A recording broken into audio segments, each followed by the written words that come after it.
Welcome everybody to the 24 Fong class. 24 Fong it's a great, a beautiful set that it has the features of the Yang style, and it has so much ways and features to express the depth, the key of Tai Chi. So I'm really excited to go through with you this fantastic form. Many people do 24 forms, but I also notice many people just do the shape of the forms, which is very good, of course. The shape of Tai Chi, if it's close enough, it would incorporate many principles. But Tai Chi is an internal art. The really, really exciting things and the really beneficial things and the thing that make me addicted to Tai Chi is the internal principles, the development through those principles. And each style, while they're different, they have features, and those features are just different way, just like all roads leads to Rome, and you can get there by walking, by bicycle, by motor car, by different ways. So different features and different ways will get us there. But what I like to do is to share with you my 46 years of experience in Tai Chi to make that journey quicker, but it doesn't seem quicker. That's because, you don't need to hurry in Tai Chi. You just need to be mindful of the principles and express it through the right features. And I like to make that journey for you more enjoyable, bring more benefits. And 24 Fong certainly it's a great form also to teach others. And I know many of you are instructors and you will enjoy sharing what you have practiced and also part of what I have to share with you. And I just like to let you know that in this very house where you can see my studio, my room, is where I also be a host for Master Fu Zhong Wen, who is the chief creator of the 24 Fong. In 1983, he was here, stay for a few nights with his son and daughter-in-law, and he was a very tall man. He was a very interesting man to be with, and he came to teach me in my school. And he was at the time when the 24 Fong was created, 1956. He was the most famous leader of the Yang style, and that's why he had the most influence on the 24 Fongs. Even though the political head of that group is Master Chai, who actually is a Chang stylist. And so therefore, Master Fu taught Master Chai the Yang style. So that's kind of interesting in the way that the communist government at that time wanted to bring health to people, and they recognized the classical 108 Fong is just too long for most people to learn, and they recognized that you can make the Fong shorter and still bring health benefit as well, if not better. So I think that's really good for them. And also they picked the most famous masters, and Master Chai, even though he's a Chang stylist, perhaps they also feel it doesn't matter what style as long as you're good at Tai Chi. And the other thing Master Chai is, he's more politically connected. That's why he's the figurehead. But nonetheless, Fu Zhong Wen, Master Fu was the most famous Yang stylist, and he therefore had the greatest influence. So it was really interesting to chat to him, to train with him, and to get his feedbacks on the 24 Fongs. So I'm going to go through the Fong phone by phone with you. And I just like you to bear in mind that a virtual workshop or online workshop is same but it's different in some way. That's one great advantage. That is, everybody have front row seats, so you can see me relatively clear. And then you have a recording for at least a month. And then afterwards, when I get it edited, I will send you a recording. So I'm going to go through things quicker and much less repetition because you are going to work with the recording. And if you are relatively new to 24 phones, then, and if you haven't done it, I recommend you use my 24 phone instructional DVD or the online lesson and go back to that again. That will give you an accurate step-by-step every point in detail. And then maybe then you come back to the recording of our 2 days and it might make more sense to you. The depth of Tai Chi is not something mysterious. It's not something esoteric.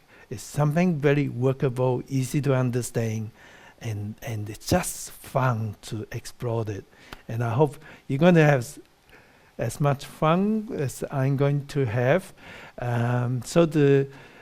Before I start going through the phones, I'm going to first of all introduce my colleagues who's going to help me. So first of all, after you met my colleagues who's going to help me to facilitate this workshop, then I'll go through a section of the phones. Usually it's 1/4. And then you will go into break rooms. There will be 3, at most 4 of you with one facilitator. And all my colleagues, they are really, really great Tai Chi people. They're also very, very nice people, you will find out. And then for today, the 2 sessions, you'll be with the same master trainer, facilitator, my colleagues, and you can work. So therefore, you're going to have very individualist attention on what we did so far. So here, I'm going to ask Ernie.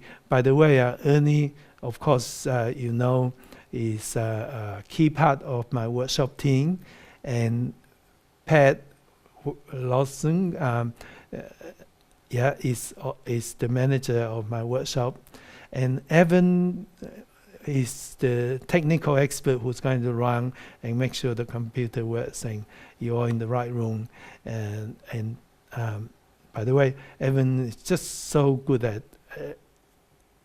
Zoom, electrical things. He was a teacher who spent a year teaching via Zoom. But anyway, he was an expert on these things anyway. And by the way, Evan's my son-in-law. So he also has done my workshops. But today he'll be focused on getting you to where it is and put it in the right break room and sort out any other problem that's happened. So these are my workshop teams. They really make things work. So thank you for Deng, and Ernie's going to introduce my facilitators, my friends. Hello, everyone, and welcome to the workshop. I'm sure we're going to have a wonderful time today. There's quite a few people on here. I would like to introduce the facilitators, and the first one is Amatullah. Hi, good morning, everyone. I will be a participant today. Actually, I will be a student. I'm not a facilitant today. Thank you so much. Okay, thank you, Amatullah. Next, we have Bill Pickett. Hey, everyone. Bill Pickett from Tennessee. We'll see y'all later. Okay, thanks, Bill. Next, we have Fiona Black.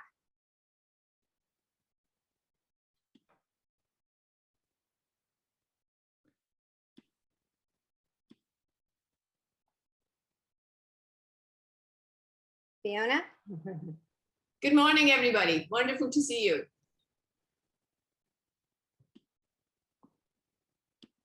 Okay, and after Fiona, we have Mark Hofendorfer. Can you see? Hello. I'm looking to Greetings. spotlight Mark. I cannot Yeah. find you in here. Go ahead, Mark. There I am. There you are. Ah. Okay. Happy New Year from West Virginia, USA. Let's have fun. Hi, everybody. Okay, thanks, Mark. And then we have Marta Venegas.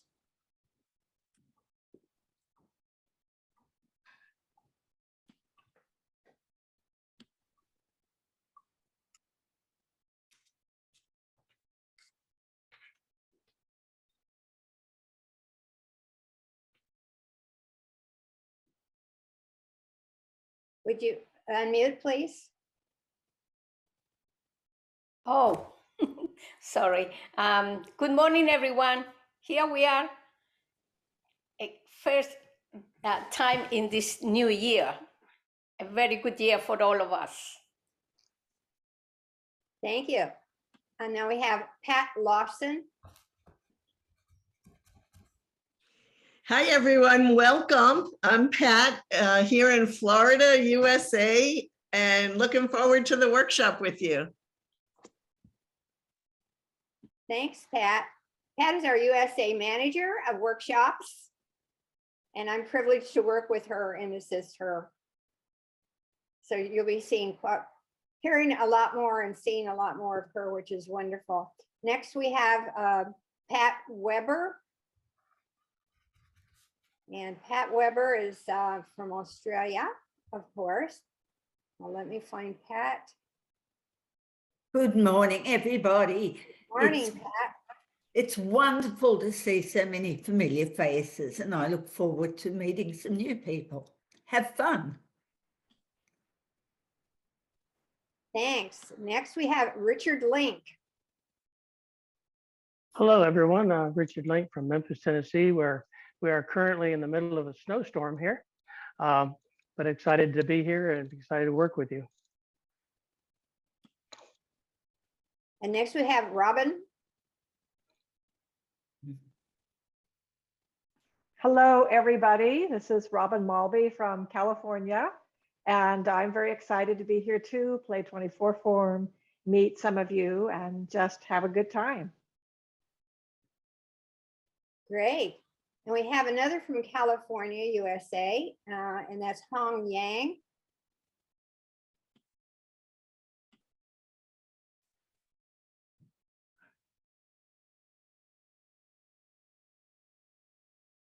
You'll need to unmute, please.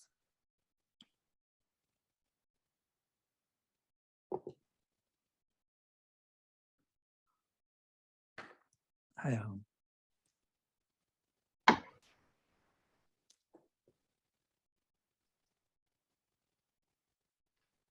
Hi, Hong. Okay, she's waving from California. Okay, Dr. Lam, I believe that's all the facilitators have reported in. Back to you. Thank you, Ernie, and thank you to my colleagues for coming here to be part of this workshop. It's just so wonderful to have so many talented, enthusiastic Tai Chi friends. So I'm going to start with the warm-up exercises. Please join me. Find a space that we can see you.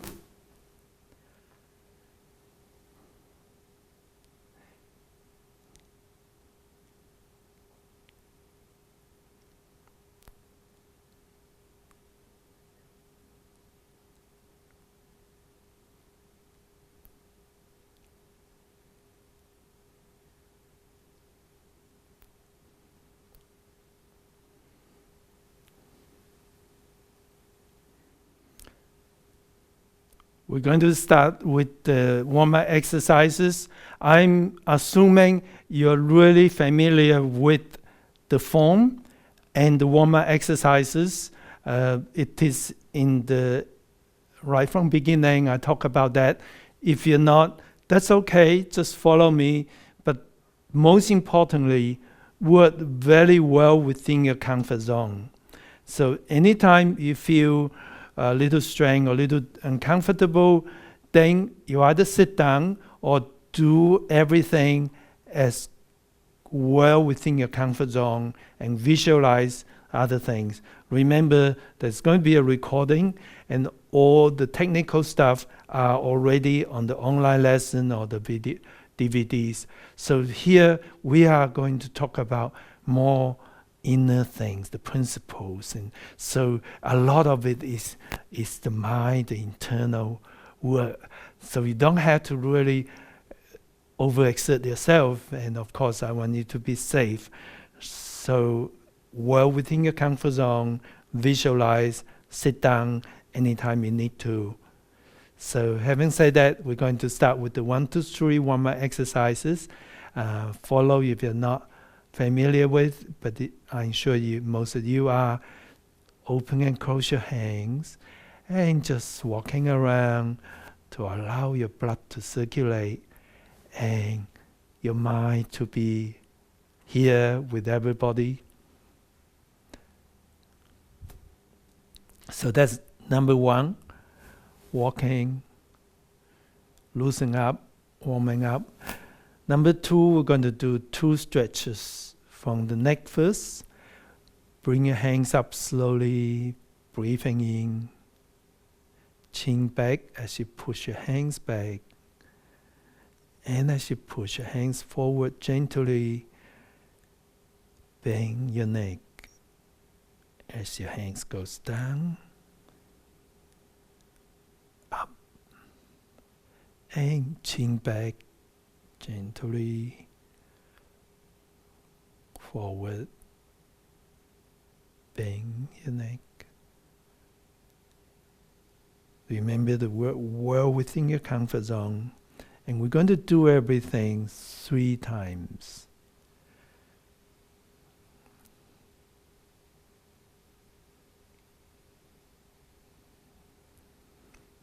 The second neck exercise is similar, and I'm going to do mirror image to you. So your left hand comes up, gently push the right hand down. It doesn't matter if you go left, right, the other way. Turn to 70% of your normal range of motion. So it's the stretching of the neck. So therefore, you turn your neck gently, no need to turn your body, to 70% of your normal range of motion. And then this time you can go just a little further, always well within your comfort zone.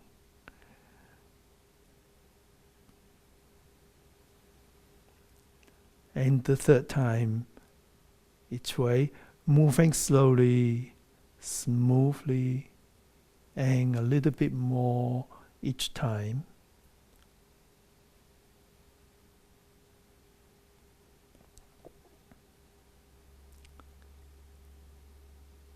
Keeping your body upright and comfortable, not stretch. Now we're going to work down to our shoulder.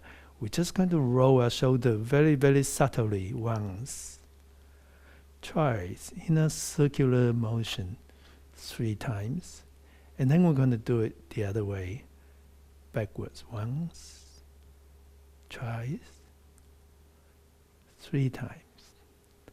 The next shoulder exercise, gently stretch your upper limb, bring it up to what's comfortable, press down, breathing out gently, bend to what's comfortable to you.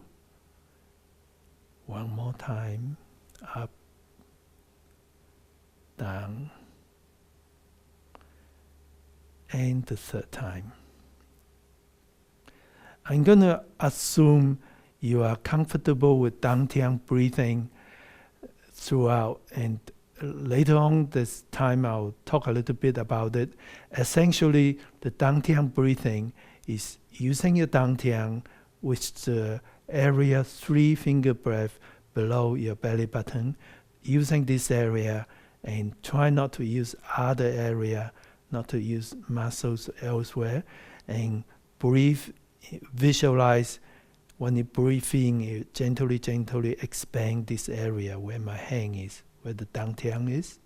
And when you breathe out, you gently contract this area, or contract the pelvic floor muscles. And then in is a gentle expansion, out is a gentle contraction. And that's essentially the core of the dantian breathing. Whenever you can remember or think of it, breathe using this method. And that is the most effective method to cultivate your qi, your internal energy.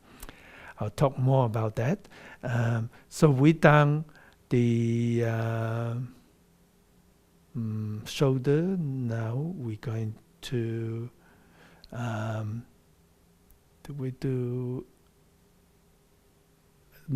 we're going to do the spine, from the shoulder going down the spine. We start with as though we're carrying a large beach ball in front of you, but keep the ball away from your body. And then the bottom hang up. And as you stretch, breathe out, contract your pelvic floor muscle, and be mindful that there's a slight bend. We never overstretch our joints. There's always a slight reserve, about 10 to 15% of the reserve. So we never go like this, but we go with a gentle bend. But inside, you visualize your joint open up. Again, one more. Breathing out as you stretch. Coming back in, breathing in. And anytime you feel your breathing is uncomfortable, you just let go. Don't worry about it.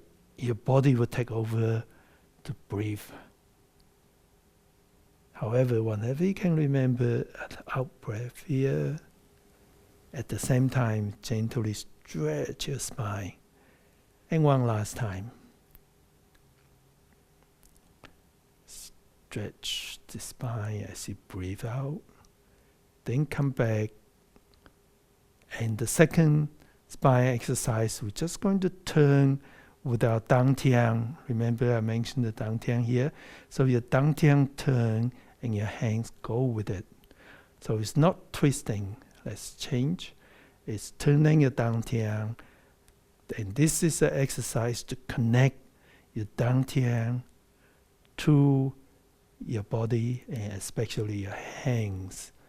So everything we do in Tai Chi, especially including the 24 forms, everything we did is directed from the dantian. And the last turn. Then we're going to do going down to the hip.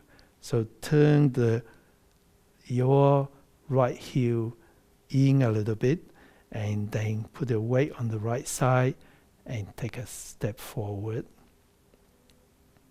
Hang back. Make sure you work within your comfort zone. You can sit down, visualize, or hang on to something if you feel not stable. Then we change side. Essentially extend your hip and go back.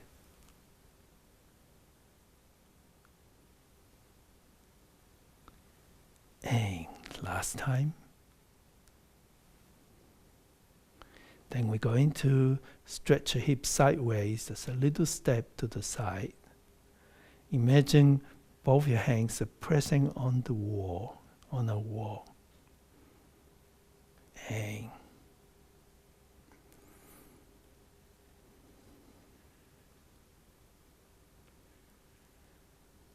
last time, each side.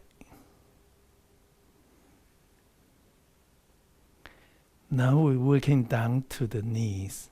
Make two loose, comfortable fists. Make sure your fist is below your hip. Is your hip below there? Still slight bend in the elbow, touching down the ball of the foot. No weight shifting, just touching down. And if you're comfortable too, you can lift up a little more. Either way is fine, as long as you're comfortable and safe. And one more each side.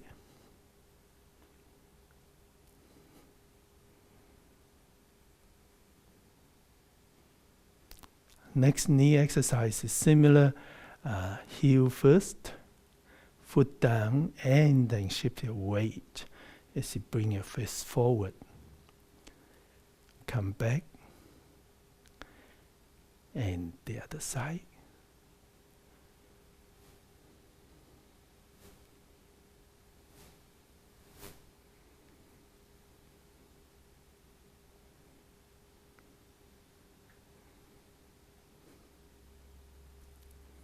Remember to touch down, then the foot down, and then your weight.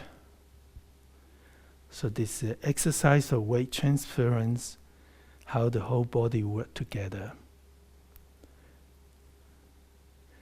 Okay. Now we're going to do the ankles, palm on palm over the dantian, and heel, toe.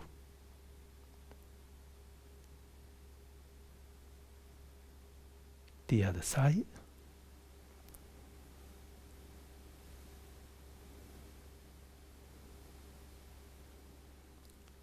And we're going to turn in, no weight, just a gentle in turn and turn out.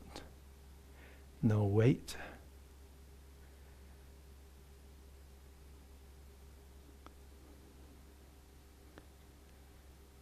So this warm-up exercise are designed to gently stretch the body safely, at the same time applying the Tai Chi principles. So it will be in the instructional DVD. I'll go through it, some of it as we go. So just have a little shake. That's our warm-up exercises. And we're going to do the first part. I'm just going to take you with me to do from beginning to over there, over the other side. That will be in the playing the root. So please follow me, and then I'll break it down and talk about each movement. So we're going to start from here.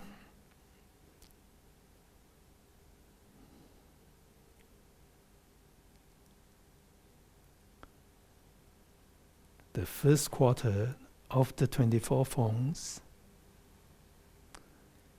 commence.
This is what we're going to do. I'll go through all the movements, and then you go to the breakout room and work together on this first section with my colleagues. Starting is really important. If you rush into Tai Chi and do all the Tai Chi quickly, and you might do 2 sets, but it's not going to be as beneficial as doing 1 set, taking your time. And the most important thing is when you started, like everything else, when you started the right way, the rest comes together much easier. So when you started, it's important to have your mindset right, your body right. If your foot is uncomfortable when it's too close, no problem. That's not the key point. The key point is you feel your foot started from 1. And your body start from getting ready. So your body's upright, your chin slightly tucked in, your joints are open, and you are standing upright but not being tense.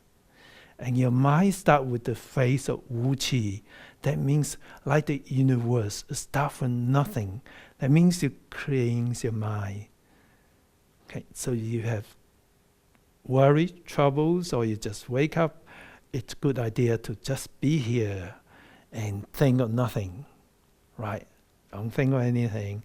And that might not take very long. Most of us can only think of nothing for a few seconds, so that's fine.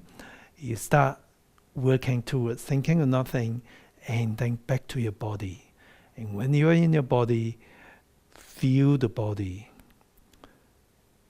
Push your chin up gently as though there's a force that pulls you from the chin to the top of the head and gently stretching you out. But you're not tense. You're just upright and body upright but not tense.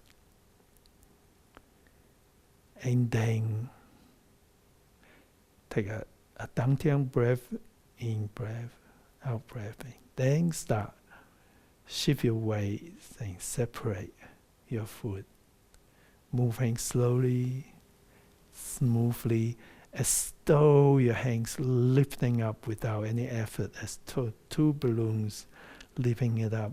And press down gently against that resistance. And then as you press down, it's like you are pushing down a balloon here and lift up by the other balloon. Make that like a spiral to bring to carrying the ball. So I'm going to turn sideways so you can see me a little better. Allow it to come up. Pressing down as though you're pressing down 2 balloons, and 1 lift you up, the other one you're pushing it down. So it's like pushing against a gentle resistance and then carrying the ball on the right side of the body. Now, if you feel comfortable to go this way, that's fine. If not, you can just turn the right toe in a little bit, so that's easier for you to go the next step. When you take the next step, you need to be stepping to the left, but slightly behind.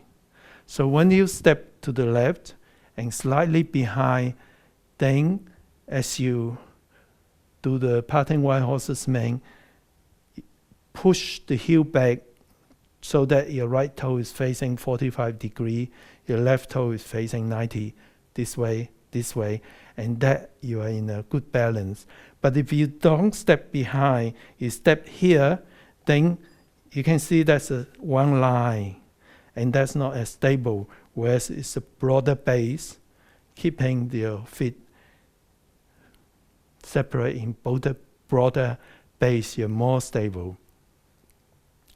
Check yourself later when you practice. So we're going to start with here. Follow me, please. First, think of nothing.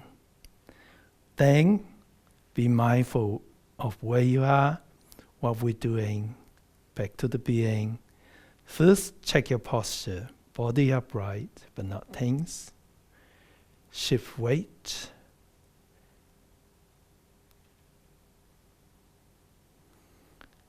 Hands up. hands down, and then carrying a ball. Bring the left foot closer, and then step behind to the left, and parting white horse's mane.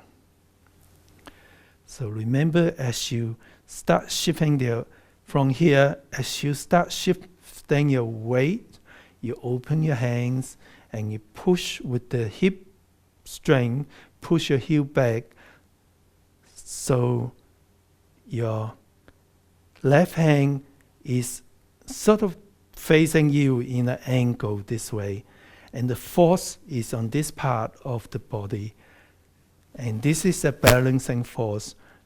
The right hand is balancing the left hand, so it is down in front of your hip, below your hip, finger pointing forward. So it's like squashing that ball and shift your weight. And as you transfer your weight, as you turn, then you deliver the force. And if you ever have in a situation that there's an incoming force, like someone trying to punch you, it's really handy to redirect that force and then deliver yours to just stop the person in the right way. But I'm teaching health, energy.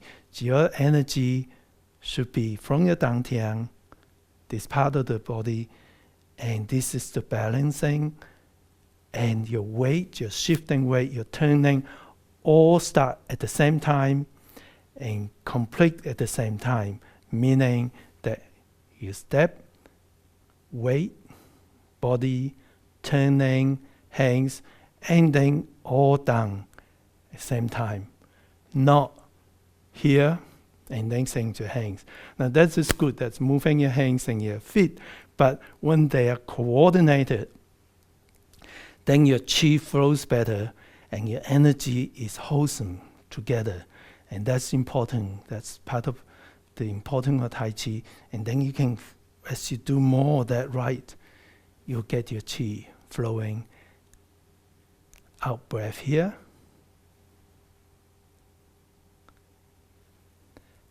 And the rest is the same. So let's do from beginning and the 3 parting white horses mane.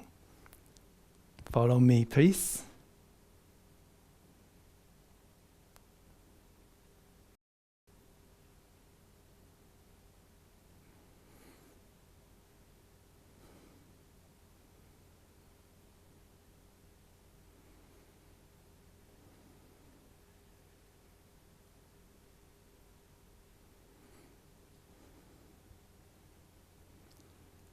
Transfer your weight back, lift up your left toe, turn with your dantian to the left, foot down, and then start the next the same way. And the third one.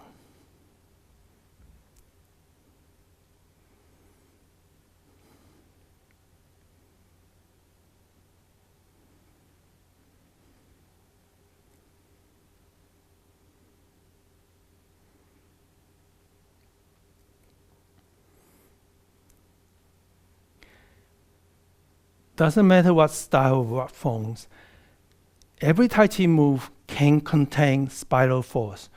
Spiral force is, well, let's start with the 2-dimensional. One of the key difference in Tai Chi is that everything we move is in a curve or the circle or circular. So curve is more powerful than a straight line.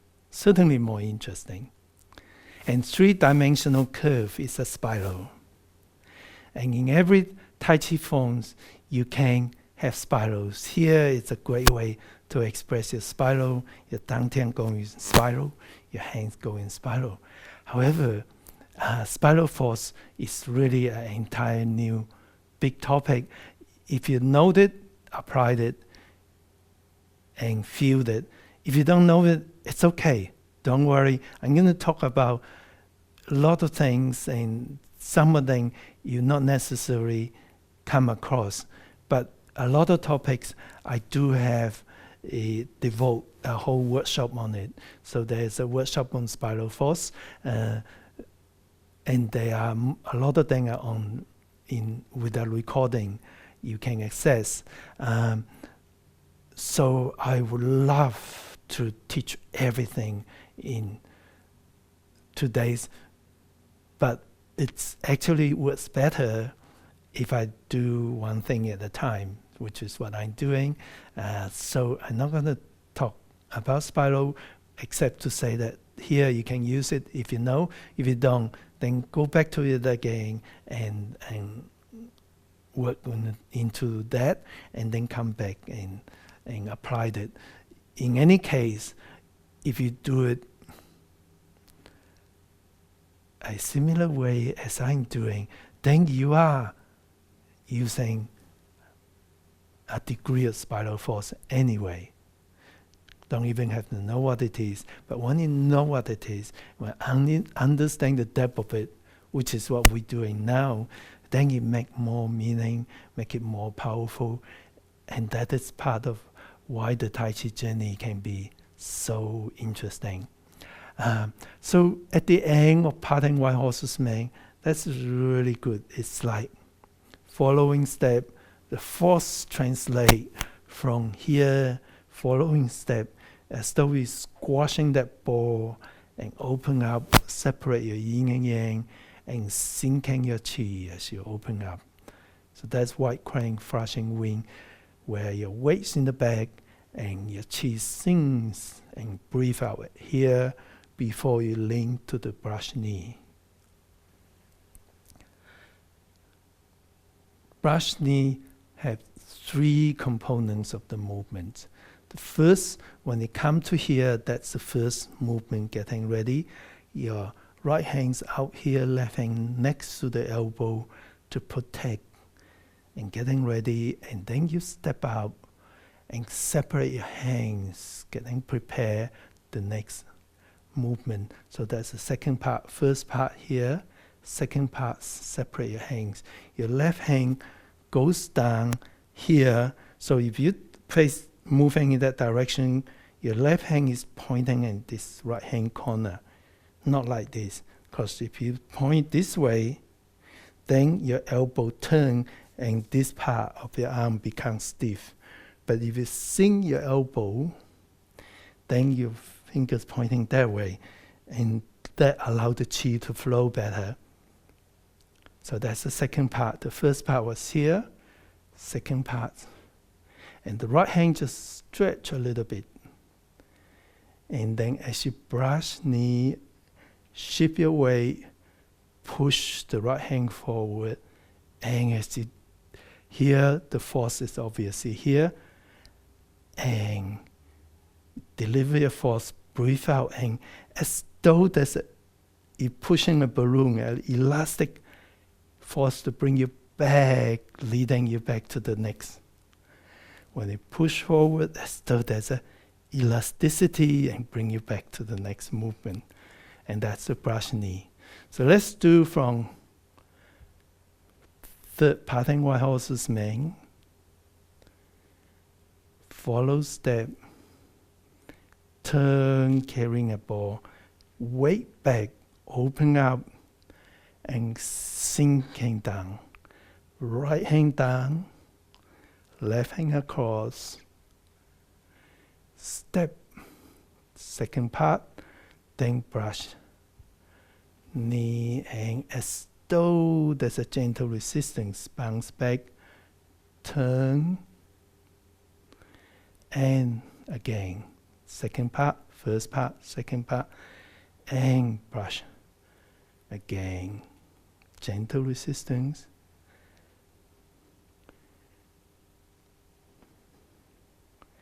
So the thing is, when you execute the last part of the movement, brush past the kick and pushing forward, as you deliver force, it's like a crescendo. You deliver your force and it doesn't stop. It's kind of like a wave. You move on to the next. So if you stop, the movement die. and you got to generate a force again, but you stop and as though this gentle bounce back that move on to the next part of the force. And then you continue that rhythm, delivering force and move on to the next. Then your chi and your energy flows. The whole set is like the rhythm of gathering energy, delivering it, moving on. The energy doesn't stop. It keeps moving. And that, of course, makes it more powerful. One more time from here.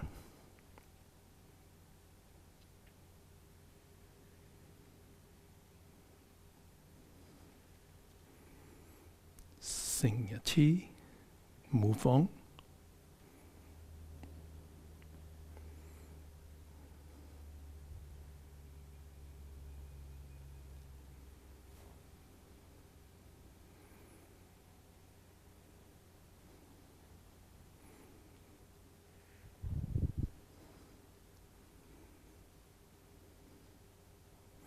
And then the last part, follow step, as though as you push forward, you bring your foot to follow step. And you bring your right hand up, left hand over, adjust your foot, and closing in. So there is a closing in force. As you come back, that's force coming to the right, and then slightly straighten your hip, sing your chi, and closing in. So that is where deliver force, closing in.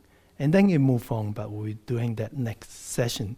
So let me show you again from the last brush knee, as though your right hand bring the right foot, and then weight back, turn, and closing in.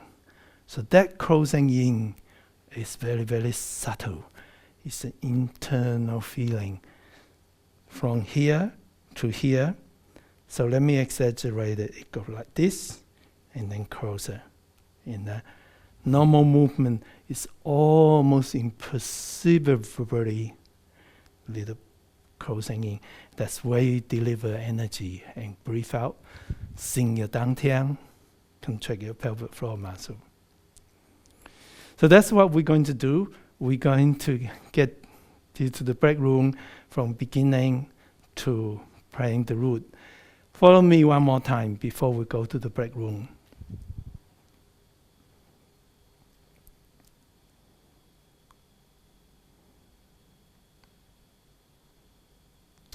Separate your feet.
Make sure you finish nicely.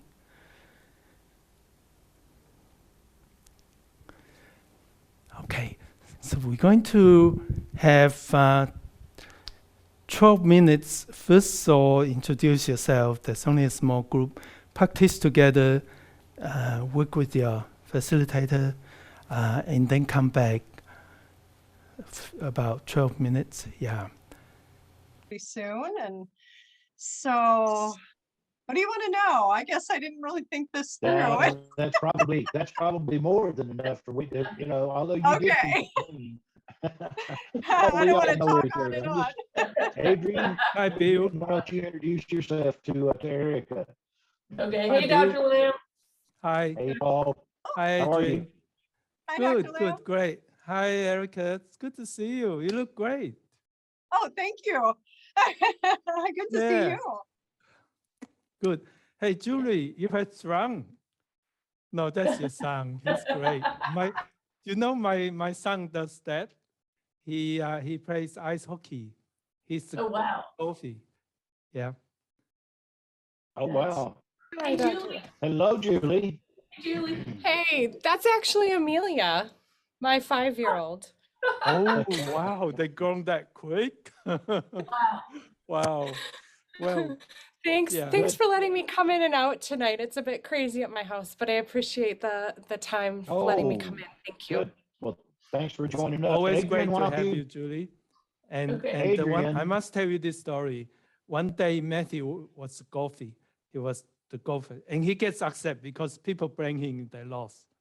He let it go in. One day he went took and he got the ball, got that thing, that ice hockey thing. He was just, and then it's in his hand. So he was so happy. That makes his day. He smashed a golf ball. Okay. Yeah. That's Okay, so Adrian, why don't you finish introducing yourself? okay. Okay. Well, I just say hello to Adrian before I go. So I'm going Okay. to just make sure everything's okay. So I'm glad you guys got Bill. Yeah, it's lovely. Thank you, Dr. Lamb. Thank you. Good to see you, Adrian. Yes, you See too, you, sir. Paul. Thanks, Um, Bill. all right. Martha's from my Tai Chi school. We've been training together for many years. And she's a great teacher. So have fun with her. Thank you. Thank you. Okay, I'll go to the other room to make sure everything's okay. Okay. Okay, Thank you, Paul. bye. See you.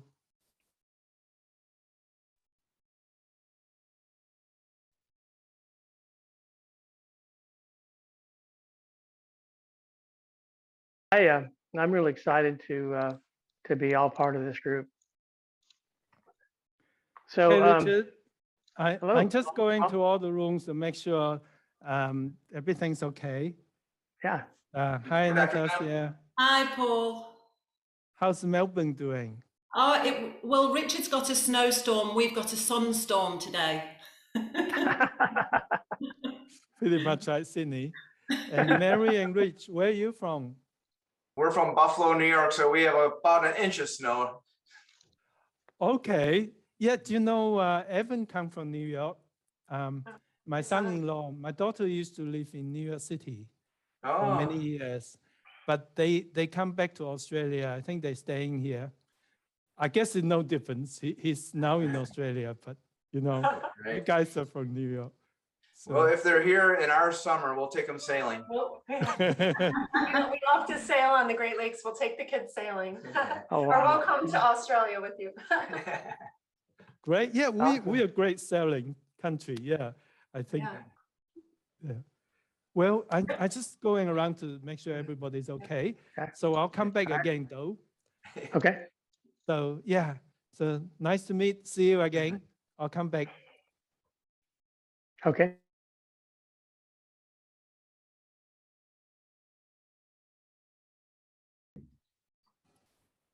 So they're actually counter rotating. Hi, Mark. Huh? Hey, how are you? doing? Good. Fine. Hi, Bob. Hi, And Paul. Narelle. Hi, Paul. Good Yeah, to we see were you just guys. good to see you. Very good to see you. Good to see you. Yeah, it's Narelle's from Cairns, isn't it? You're from Yes. Cairns. Yes. Yes. That's up in the north. And Barbara, of course, is in my school. And Mark's from Virginia, West Virginia. West Virginia. West Virginia. Yeah, so amazing that we're able to work together. It is. It without is. traveling. Yeah, and you all look very clear. Looks nice. Oh, that's lighting, good. good space. That's good. You're clear too, Paul. Yeah, You're I very use, clear. yeah, I use a video camera. I use more Yeah, sophisticated. It's actually, equipment. it's terrific. It's really Oh, good. you know, you have to. Yeah. So, okay, I'm just going around to say hello to everybody, make sure Yes. everything's okay. I'll come back again. Okay. So I'll leave you in Mark's capable hands. Yep. He's going to take you for a motorbike ride soon. Oh, good. Okay.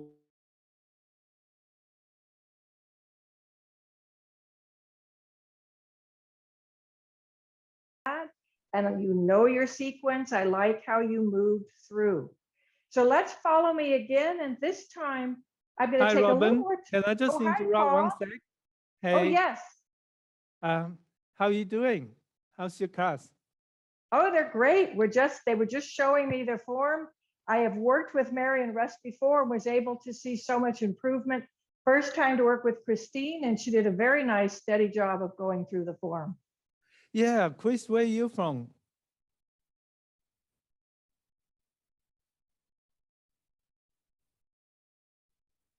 Hello, Paul.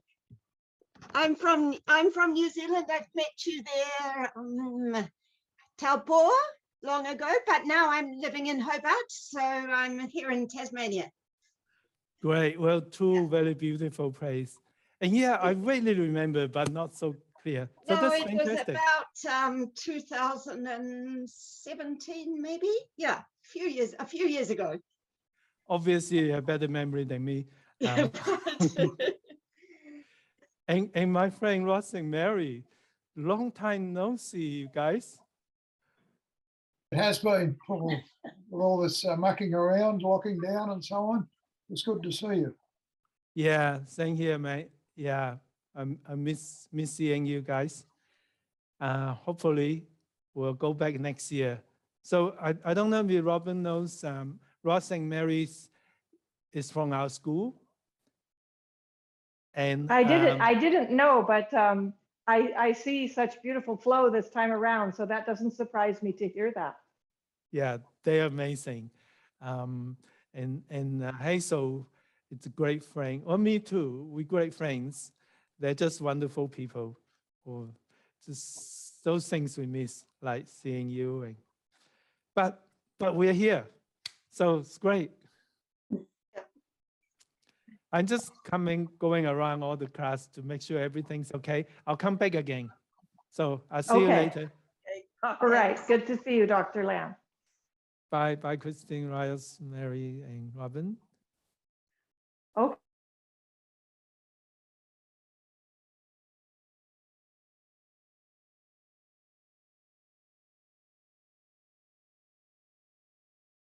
A larger size. If you go to yourself and pin yourself, you will see yourself larger. You'll see yourself the way we're seeing you. Can you see me large? Yes. Oh, that's fine. Extra large, yes. That's fine. That's absolutely, that's all I was worried about. Okay. Hello, Pat. Oh, hello, Paul. How are you doing? How's the group I'm going? well, thank you.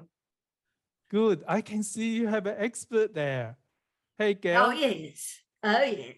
You must be very good with Zoom. Thank you for that. It's good to.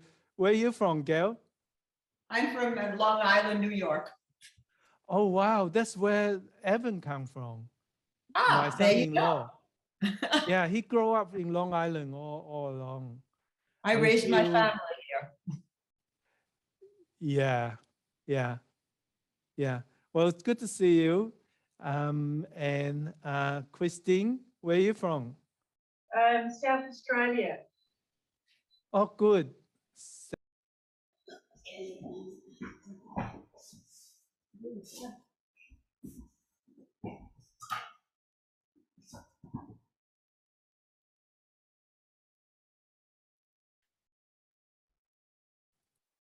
Welcome back, everybody. I was just going to every room to see how things going. I done most of the rooms. I'll follow up the rest. So good to see you from different countries, and so amazing that we are together without traveling. So it's good to see you there. Let's hear the facilitators how you going. We're gonna start with Bill first, I think. Okay, thank you, Paul. Great group of people. We just kind of played Tai Chi. Most everybody knew each other, small group, very experienced people. And so we just played some Tai Chi and had fun. Very good practice session. Thank you. Thank you, Bill.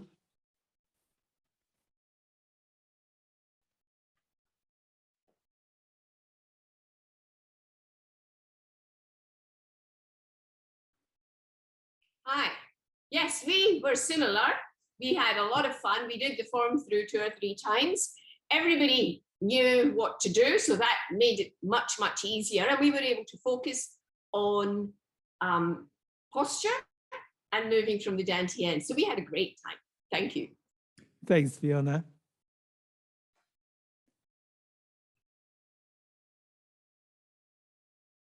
Yes, that's weird. Yeah, We- you're on, Mark. We got Yes, this. we had a nice breakout. We had a nice breakout session. Trying to coordinate the movements with the dantian, experiencing the closing in with the play the lute, and we did the form a couple of times. It was really nice. Thanks, Matt. Great.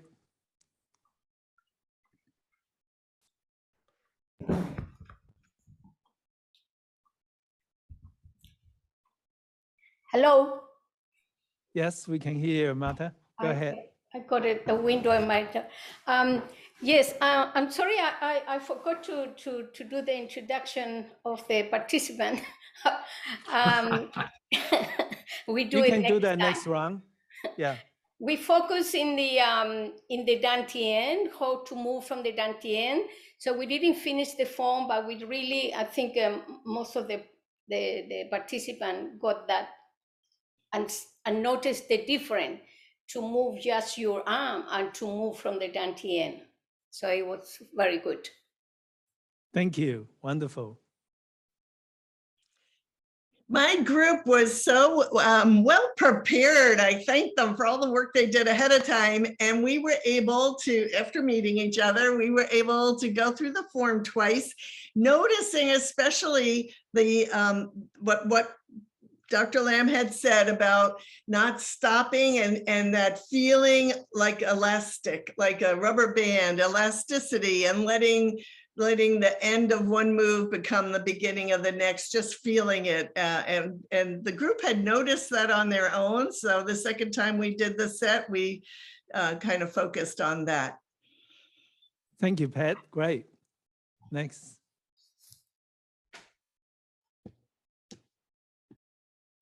Oh, Pat, can you? Yeah. Right now? Yes, yes. Yeah. Okay. No, nice group of people. The point that I noticed and that we did a little bit on was the need to think of the curves, because starting with the arms clamped to the body, it gives a stiffness to the move. So we want the space, the curve of the arm. So it's simple things like that that I think make a difference. Thank you. Wonderful. Thanks, Pat. We had a great session, a great start. We got to go through the form about 2.5 times, and everybody is really, really experienced, and I can tell that everybody is really up on this form. So we're going to have a great time. Thank you. Thank you, Richard.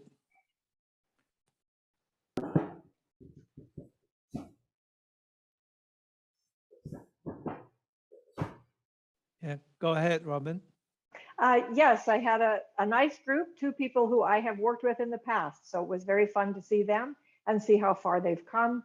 And we were just really getting into it. And then Dr. Lam popped in to introduce himself and we had a chat, but it was all very nice. And I look forward to the next practice session with these same 3 people. Thanks, Robin. Wonderful.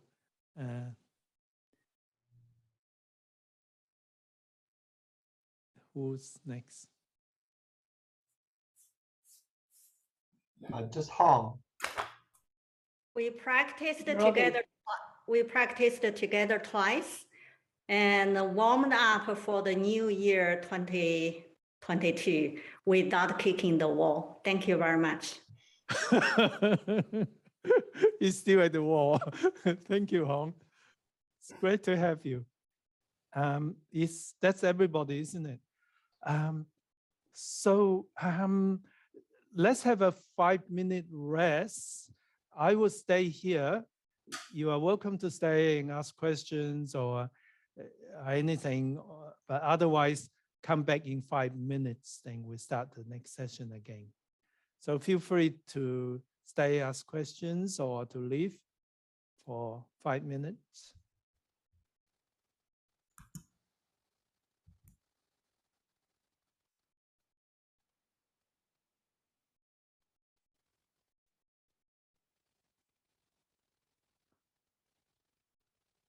Dr. Lam, I'm unmuting. This is Mary. Go ahead. Rich, it's Rich's first time with you, but he's a psychiatrist and he's really enjoyed adding the mindfulness and Tai Chi into his psychiatry piece. So I will step back and let him speak. I'm a science teacher and deal more with 7th and 8th grade children, but he's actually adding this into his practice as a psychiatrist.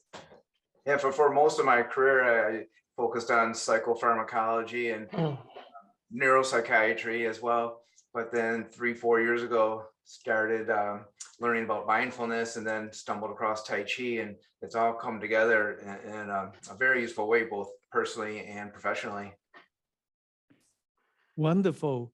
Yes, I always loved both of that profession. I love to be a teacher, and I love to certainly know about the mind and the psychological part. I don't know what happened. I turned out to be a family physician, but my Tai Chi do connect me to everything. And yes, it's good to have you guys. And it's nice to be part of your class. Mary is very enthusiastic about all that you teach, and when we drive anywhere, we listen to you on the I don't know the proper term, but we listen to you on the radio all the time. I'm not as tech savvy as Mary is. Wow. I love your teaching. Thank you. Thank you.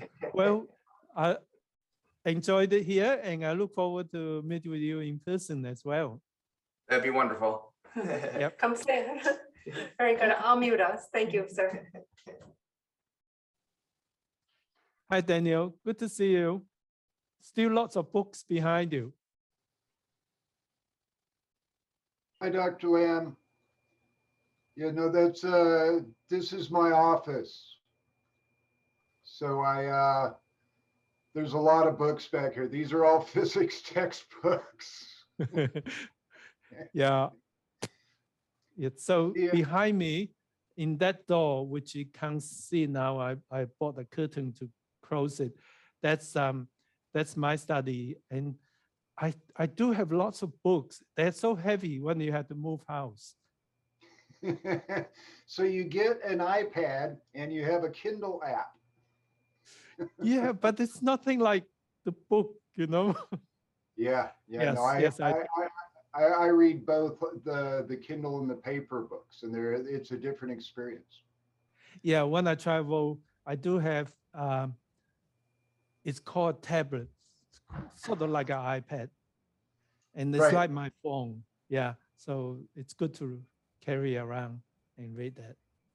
Dr. Lam, I have a question for you, but I have to go. I bought a book from China on Tai Chi, and I want to have a question for you about it, but I want to let somebody else go. I'll go get the book and show you. Okay.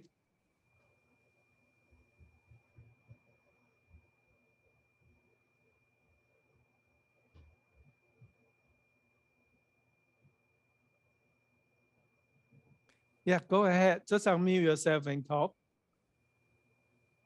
Judy, you want to Lamb, talk? Yeah. yes, I do want to say something, and I think it's appropriate. I just want to thank you for all that you do for the world. We appreciate very, very much your programs, Dr. Lamb. Thank you. Thank you, Judy. That's really sweet. I'm so Very happy to hear heartfelt. that. Thank you. Love that. And yeah, and I guess it's all of us, you know, everybody who's involved with Tai Chi for Health. We spread that nice vision and share with everybody. And I'm really happy to be the big brother. Yeah.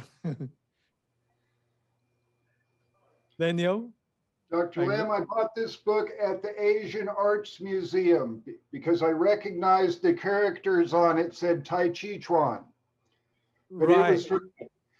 it was published by some Chen guys in the 1950s.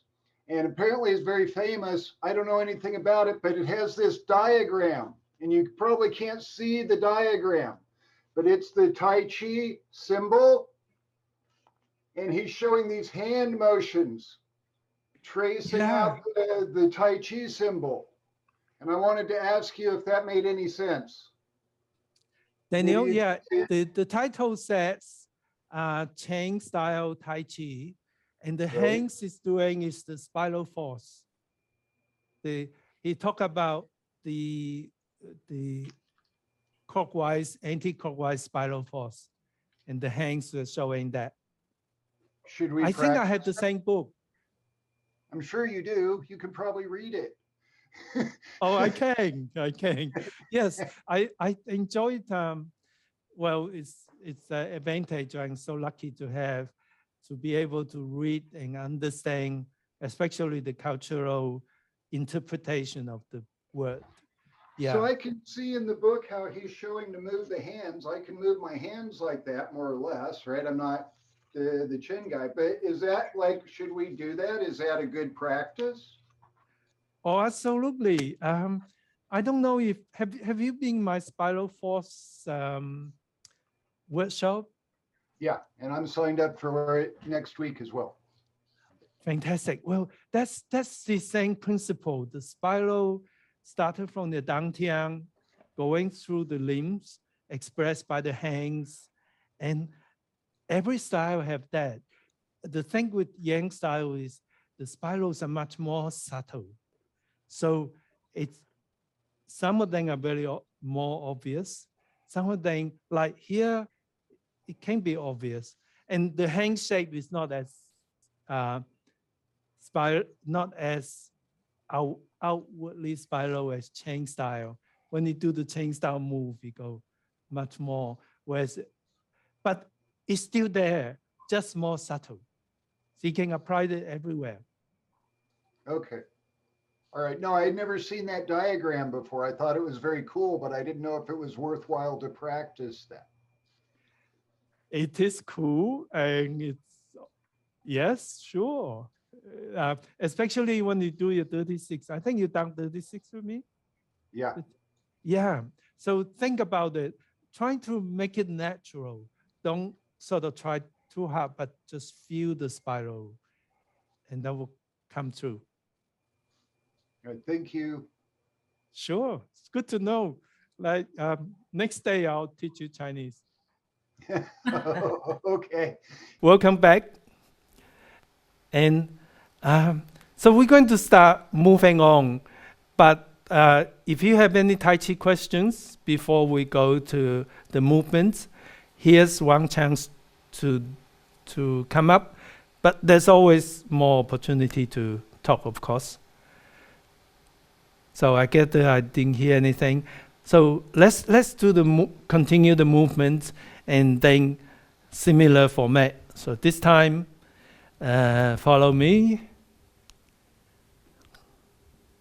Let's have a little shake.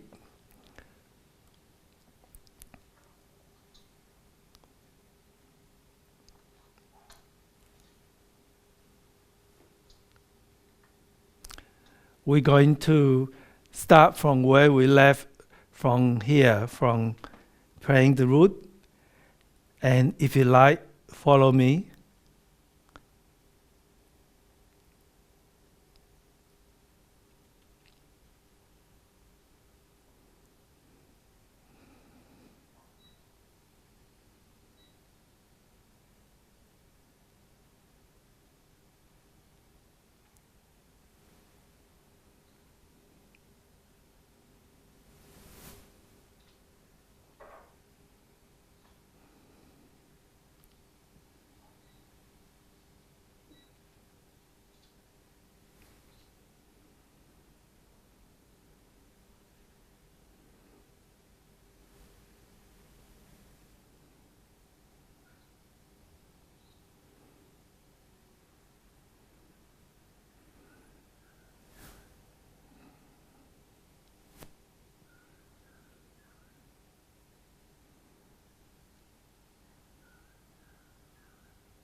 So that's what we're going to do the next part. And I get from the reports that everybody knows 24 Fong, or almost everybody knows 24 Fong really well, which is wonderful, which is what I'm hoping that allow us to go deeper. But if you're not as familiar with 24 Fong, it's not a problem, because this will be in recording, and the minor details and the accurate movements are with the instructional DVD or the online lesson. Now, because of the size of the room, sometimes I might step not 45 degree, but like 55 degree, so that I won't run into the walls. But if you want absolute accuracy, it will be on the instructional DVD. But accuracy is not that important. What is important is the internal, and that's what I'm going to work on. So from here, the next thing we're going to do is a repulse monkey. And I think it is sort of simple, but it's also challenging. From here, when we go back, remember your dantian direct, so your dantian direct you to here. And the thing I found a lot of people do is they try so hard, they keep going back, and that make your shoulder very stiff, and that doesn't work well. You want to be internally expand your joint, song your joints. But if you get stiff and overstretch, then it's not song anymore. You then become tension, and the qi doesn't flow, and also higher chance of injury. So from here, when you go back, you want to go here, not much more than 45 degree. In fact, smaller would be even better. Any more than 45 degree, you get really stretched. So from here, looking at the right hand, and the right hand comes back next to your ear, and as you step back, both hands at one stage say hello to each other. The palm, the acupuncture point on the palm, kind of say hello to each other, cross each other, and to here. The difference is, if you just go like this, there's no connection. But if you think of a connection, then there is the qi communication. And you don't want to be like that, because that way you will crumple up and you're not song. And then that's one stage there. When your right hand's over here, your left hand should be next to the hip but behind the hip, with the armpit open, like Pat was saying. So there's one stage, then you go to the same, again, the same one stage. So the other point to take care is the vision. Looking back, looking direction, and then looking in front. And only when you look in front do you lift your foot. Because if you look like this, you're less likely to balance. So it's important in safety. When you look to the front, then you move your foot. Step back like a curve, in and out. And the same here, looking in front and then step back. And make sure you don't step back this way. If you step back like this, you're going to be falling. So you want to go in a curve and then out. You always maintain that both feet have a broader base, so you're more better balance. Balance is, Tai Chi is all about balance. Mental balance, physical balance. Study has shown that when your mind is balanced, when you're calm, when you're not in fear of falling, you're less likely to fall. Everything else equal. And likewise, it also shows that when you're not balanced in your body, your minds also get affected, not as balanced. So it's really good to integrate the body and mind. And this is a good one too. This is redirect the incoming force.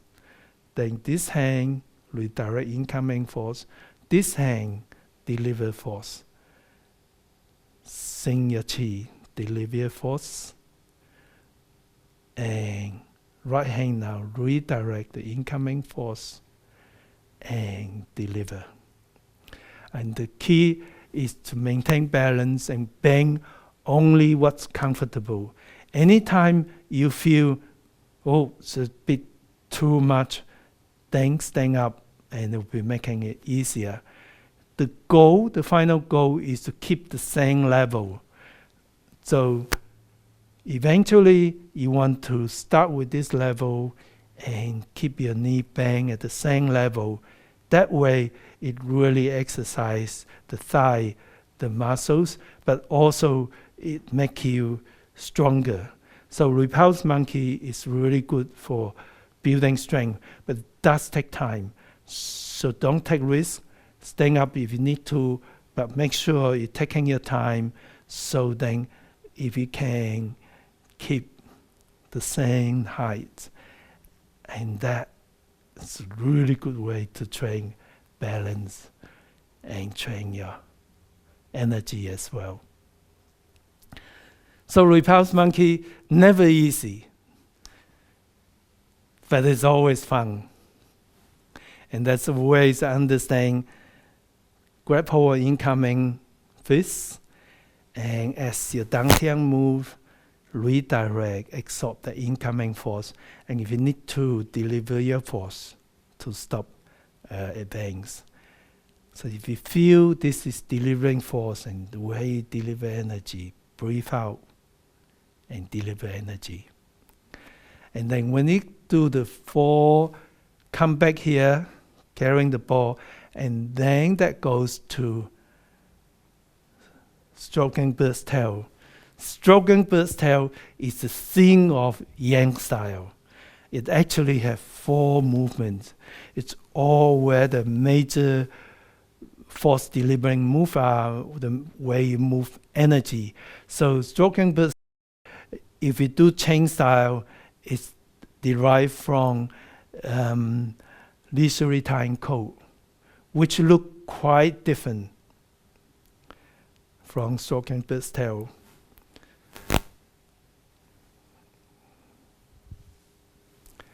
And the movement though, the energy is sort of same, the 4 energy. One is a Peng force, which is like a wall of force.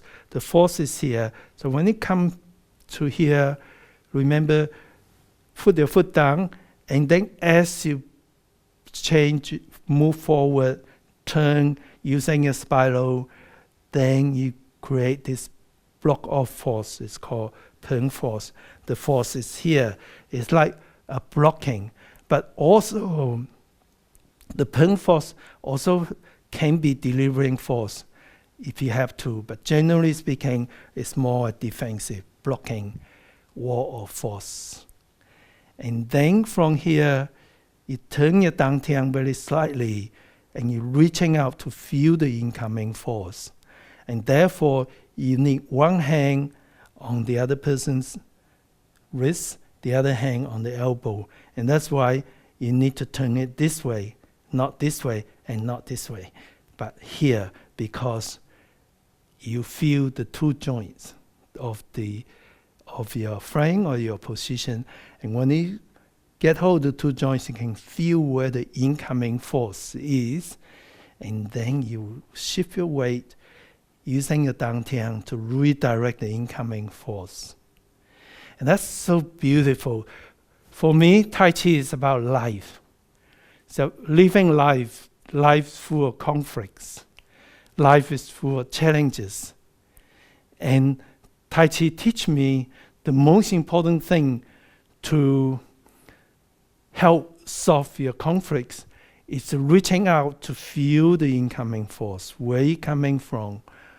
What is the problem? When I understand why this person is so upset with me, then that gives me a better chance to absorb, understand what happened to the other person, and then direct to the right position. And if I have to, then I push back with my expression of what is the solution. And this is pretty much similar. It redirect incoming force going back. Your body is still upright. You are still strong stance. You don't sort of yield this way, but you yield absorbing incoming force. And now you push forward and redirect.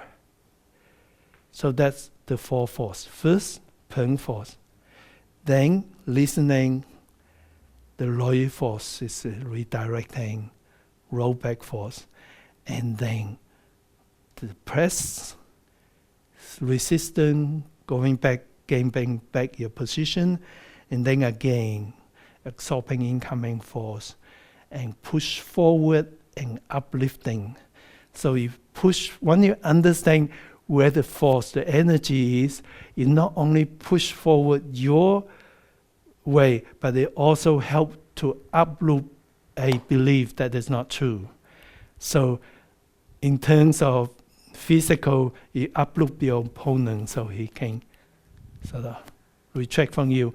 But in terms of metaphorical conflict resolution, once you understand where you're coming from, you have a better chance of helping the other person to move away the less reasonable belief and open mind to a new way of thinking, a new way of approach. Okay, let's do that stroking bird's tail from the last repulse monkey. You turn the right heel in and then continue to move in curve, carrying the ball, just like the beginning. And this is very similar, except it's a block of force. Instead of here, the force is this way. And now turn your dantian to feel the incoming force, and then roll back across you. Joint hands, press forward. Shift your weight back to absorb the incoming force, and then forward. And if you know spiral force, it's also there, but make it very subtle. Then from there, we're going to go the other side, which will be the same. To transition there, it's like open your hands, saying hello, and join hands together, and start the other side, which is the same, but the other side.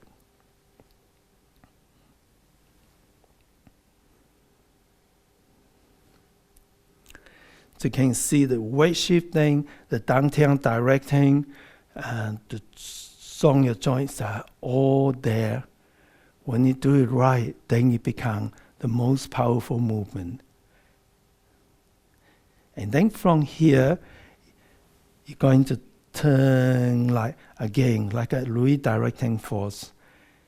And then almost like a waving hands. So this is a bit like a Sun style waving hands. And then this is Yang style waving hands. And I think the creator really subtly infused a different style into it, which I think is very clever. So open up to here, and the stalking bird's tail, and from here, it's like a Sun style waving hands, where the yang energy is here, the yin energy is here. So that is a little bit sort of stiff in terms of yang, and that's softer, like pressing a piece of silk. And now we change to yang style, where I'll talk more about waving hands yang style later in the next session. Make a hook and single hook. Making a hook, as you make the hook, make sure your fingers pointing up, so your energy is more upwards. And then make that hook, step, and looking at the direction of your hand. Your vision is with your force. Shift your weight at the same time and turn, sink your chi. So what to do is to bring your hands to where you want to be, turn and sink. Meaning that don't do this. That's two different forces. It breaks down your force thing. But it becomes all the way here where it needs to be, and with that force that you accumulate to here, then sink and deliver, then it's more wholesome. The energy is more wholesome, your chi flows better. Okay, so that's what I like you to do for the next breakup group. It's really a fun part of 24 Fong. And so please follow me. Ready? Go. Looking in front, lift the foot.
Please go to your breakup group. Okay, let's just do it through. And what I want you to think staying really well balanced and maintaining your posture. So you've got to remember that Tai Chi is all about standing on one leg and then standing on the other leg. So you've got to be well balanced and maintain that upright posture as you go. And even here, you're not, everything is about this posture. So get your head in place, big breath in, allow everything to relax down towards your, I don't know, your left, your right, I'm not sure. Okay, I'll go to this side. That'll make it easier. Okay, so from here, you ready? Commence, maintaining that posture.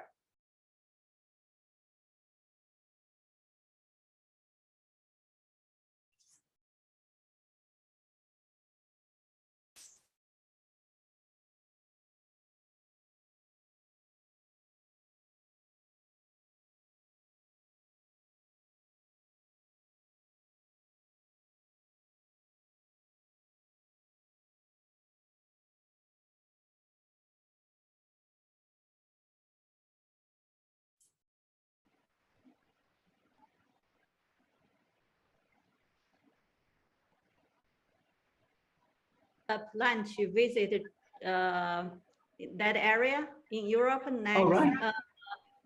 End of March and early of April, if the COVID is better. Yes, lovely. Yeah, I hope someday visit your area.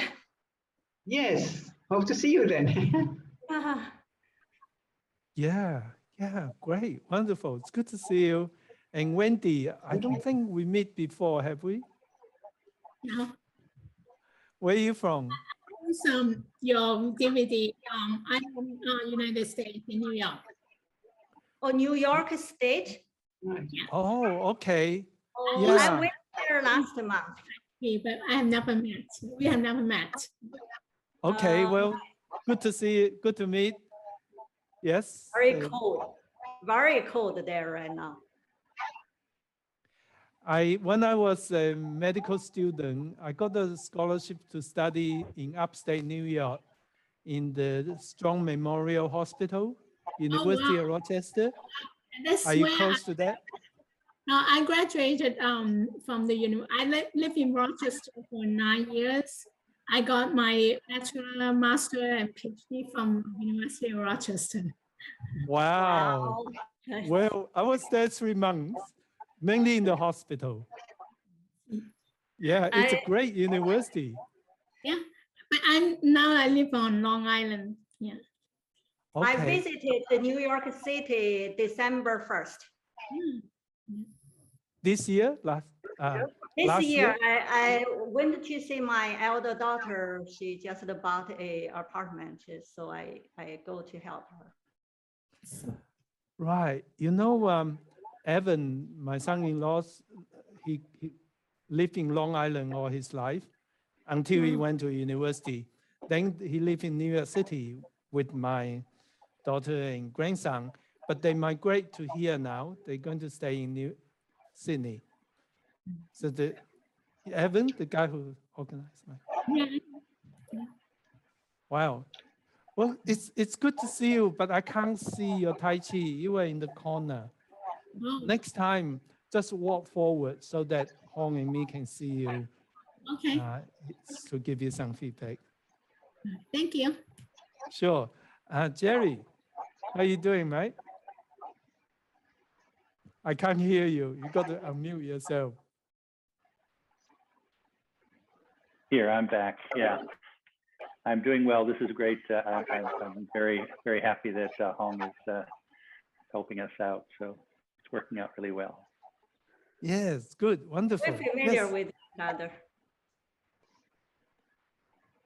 Okay, well, I'm just going around to say hello. So it's good to see you guys. I'll see you back in the main section. Thank you. See you, Paul. Okay, see you, Jerry. See you, Hong. Okay, bye-bye.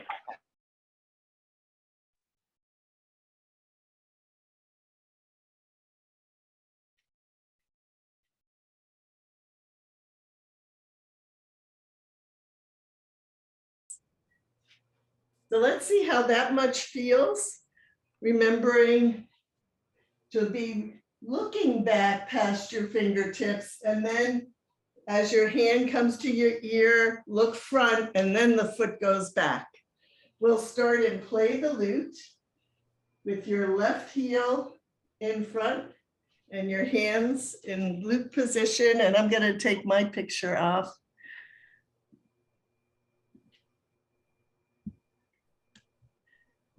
And begin.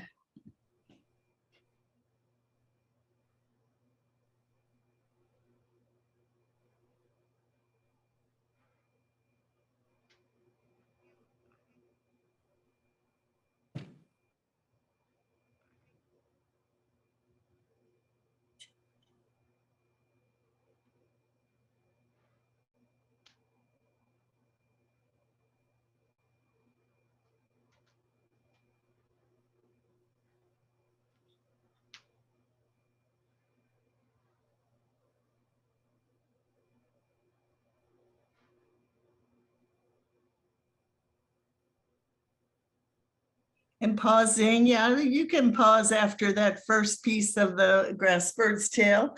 But I like how you adjusted your foot, Tracy. Well done.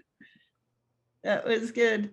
As we said, I just can't see everybody's feet, but I liked how you adjusted your foot and we talked about that.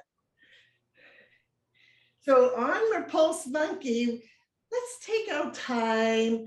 There's so much going on. Remember, those little monkeys are playing in many directions at once, and we want to make sure that we're doing the best thing we can for our balance. Say hello to everybody, and how you doing? Good to see you, Claudia. Everybody's doing really well because they know the form, so it's it makes it much easier for me. Okay, let's try it again from the start of Repulse Monkey. Now, thinking about that posture, thinking about your balance. You ready? Commence.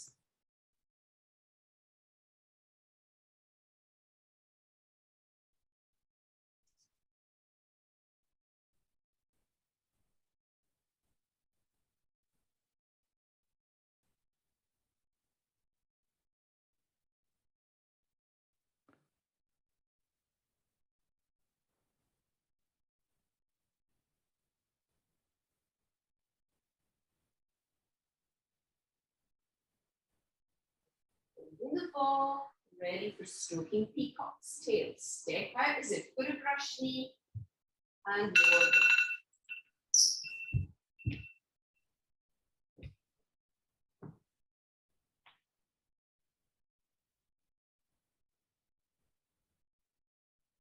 On the ground and turn.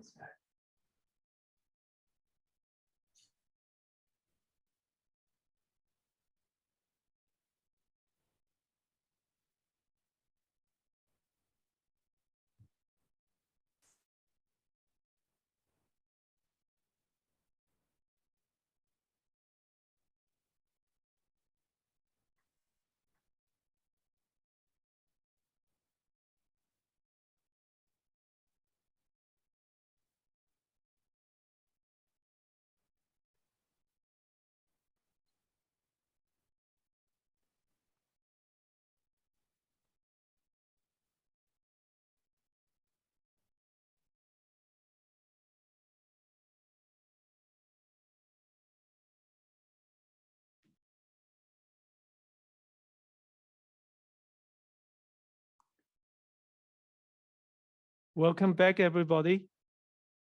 Has everybody's been here? Great. I think, Bill, you are first. Would you like to share how you're going? Sure, Paul. I tell you, this has been a great class so far. It seems like the ongoing theme with my group of people is the discussions that you're doing on energy, the expansion and the contraction, and where we express and where we move on. We're just having a great time with the practice. So thank you so much. Thank you, Bill. Great. Yes, my group are doing really well. It helps that they know the form so well. And we've been focusing more on getting the balance and getting the coordination so that the body moves as one and starts as one and finishes as one. It's been excellent. Thank you very much. Thanks, Fiona. Yes, our group had an excellent practice, working on many of the same things we heard about: coordination of the body, the expression, fluidity. I think I might be with the #1 group this time. That's what I think. Thank you, Matt. Well done. Well said. Marta? Hello, can you hear me? Yes. Can you hear me? Okay. My participants know the form, and unfortunately, I can only see one of them, a complete body, to see how they do in the form. The rest we see a bit of the body. So I choose to believe they're doing it very well. Good And choice. yes, we focus again in the Dantian, and as you mentioned, also the not to tend to separate your arm too much when you do the repulse monkey. It's just the side. Yeah, that's all at the moment. Great. Thanks, Marta. There is just not enough time. We're having fun. We talked about how monkey moves are based on monkeys having fun, even when they're fighting, and we want to keep a light attitude and really enjoy what we're doing. But we worked on balance and the idea of getting the waiting to be looking forward before bringing the hand forward, getting the foot in place and feeling steady. And the dantian, if we relax and look past hands, the dantian is going to move in the right direction and direct everything else. Thanks. Thank you, Pat.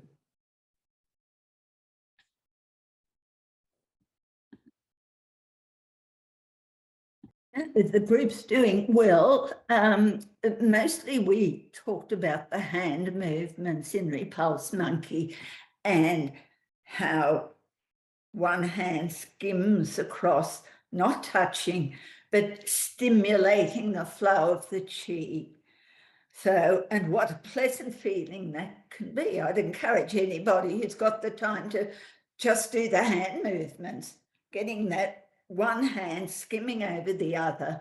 You can feel something's happening there, and it's very pleasant, but the group's doing well. Thank you. Thanks, Pat.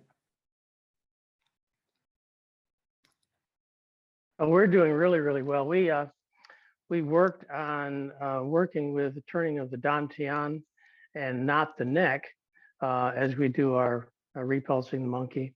Working on some finer points, but everybody's doing excellent here. Thank you, Richard.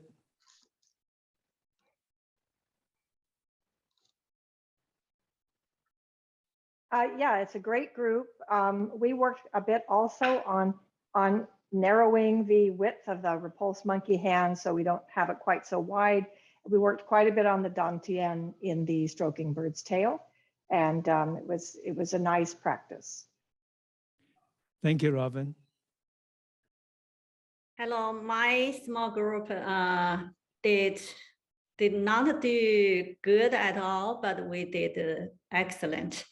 We practiced 2 times slowly, and then Dr. Lam joined us. We just chatting with Dr. Lam, and it was nice. Thank you, Hong. Thank you. Right. That was good. It's wonderful to see good practice as I go around. There's just one thing, couple of things I'd like to mention. This is good that you're not overextend yourself. Remember though, especially here, there is still song, so your joints still want to be open. So that is not what I mean by not overextending. That your joint should be open. So your joint shouldn't be like this. And then your chi will reach. Your chi only will reach when you allow the internal expansion and not stiffness, not overextension.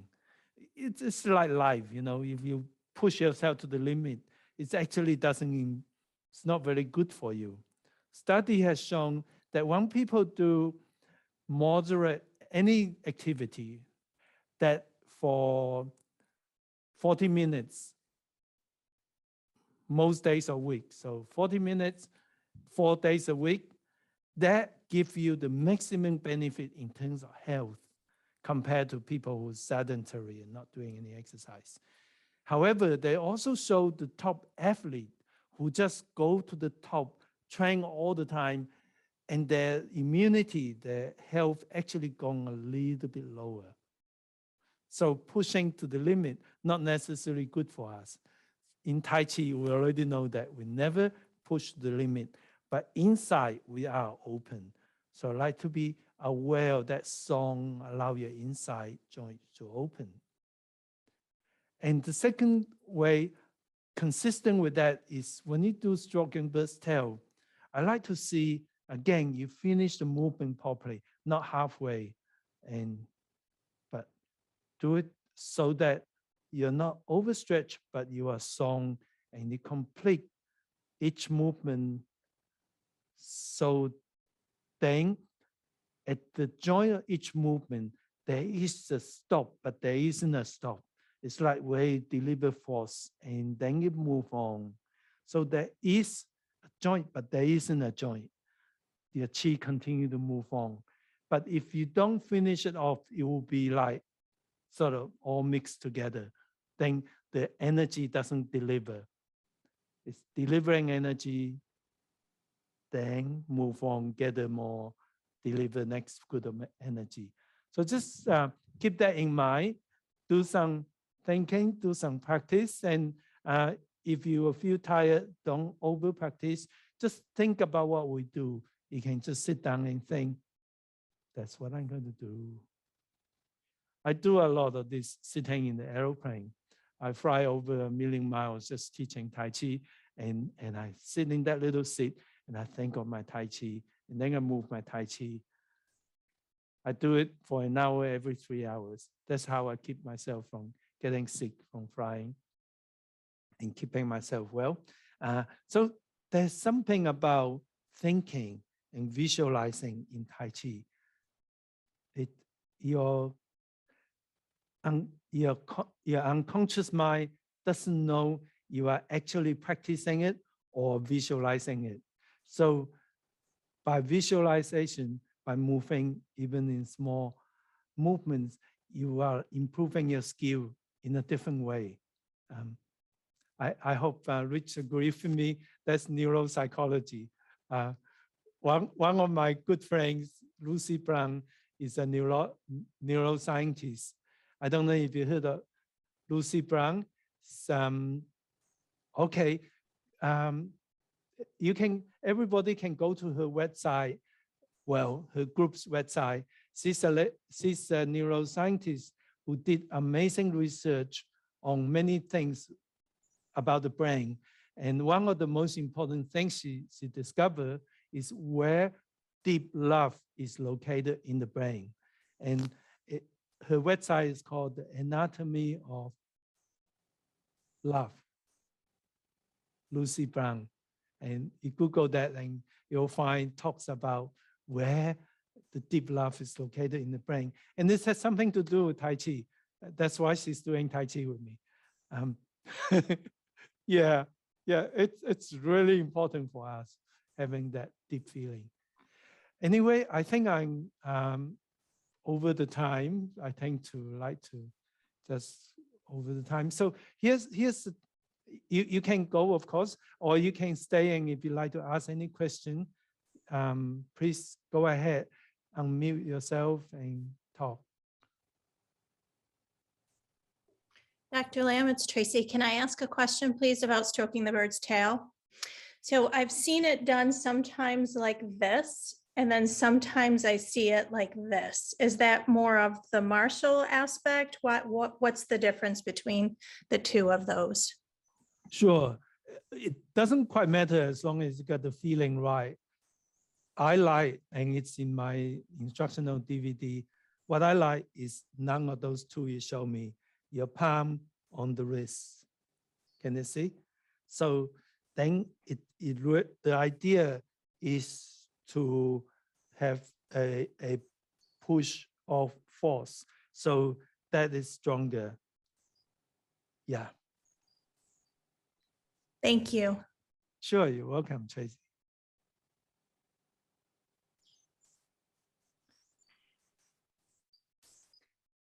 And of course, when you come back tomorrow, you're welcome to bring more questions. There will be more time for questions next week. Jerry, you want to ask something? No, I always want to ask questions. When you say that, you talk about the rebounding, you know, the bouncing off. So if you're doing, you know, brush knee, I guess I feel that I get the pelvis comes, the dantian turns, you know, until you kind of hit the end here, and that then there's a little bit of kind of a whip that goes on. Is that supposed to be all at the same time, or can you get it like that you know, close the hip here and then it kind of whips out and comes back, or both the hip and the hand kind of rebound at the same time? Well, I prefer not to use the word close. When it close, that means you're tired. Okay. So I would say when you deliver force, you reach a delivering, and it's like a crescendo in the sense that you have stopped but not stopping. So you are delivering the force and then you move on. And in some form, you'll be moving back, that would be the elastic force, hit the elasticity. And if in some form that's move on, then it's continue to move on like the crescendo. So it deliver force, sing, and then you move on, open up, breathing, and move on to the next phase like a rhythm. Does it make sense to you, Jerry? Partially. I'll just keep on working on it. I'll keep on asking. I can't tell whether it's a specific image, if it's a bigger image than what I'm thinking. And so I can think of it specifically in quite a few different ways, but I'm just not quite sure what the rebound is. And is it a split rebound where you're kind of going backwards and forward at the same time and then opening up? I have a lot of ways of doing it, that's all. Okay, so let me suggest, don't think of many ways. Just let go and move on and make it subtle. So you think of there's some resistance and then some crescendo you went through, and then just let it move and not too obvious. But you know, like you can feel when you watch me, I hope you can feel I'm doing something, but it's sort of more subtle inside, like something to play with. I will play with it. Thank you. Sure. Yeah.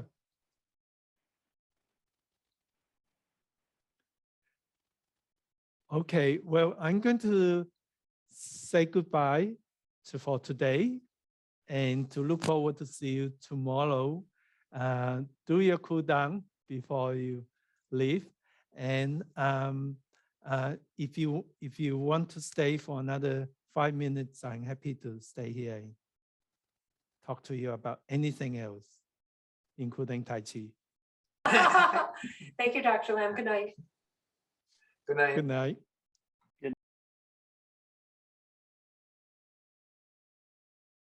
Well, welcome everybody to the second session of Exploring the Depth of the 24 Form, and a special welcome to Marianne and Darcy, who was not able to be here yesterday, but they are now.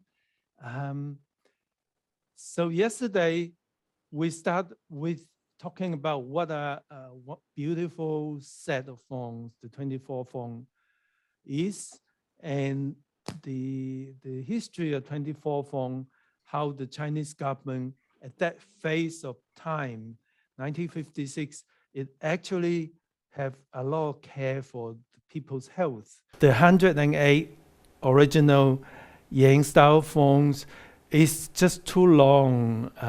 We used to teach it to our participants. That was the first set of Tai Chi I learned, was the original Yang style 108 phone. And we spent a year, we couldn't finish the whole set for our participants.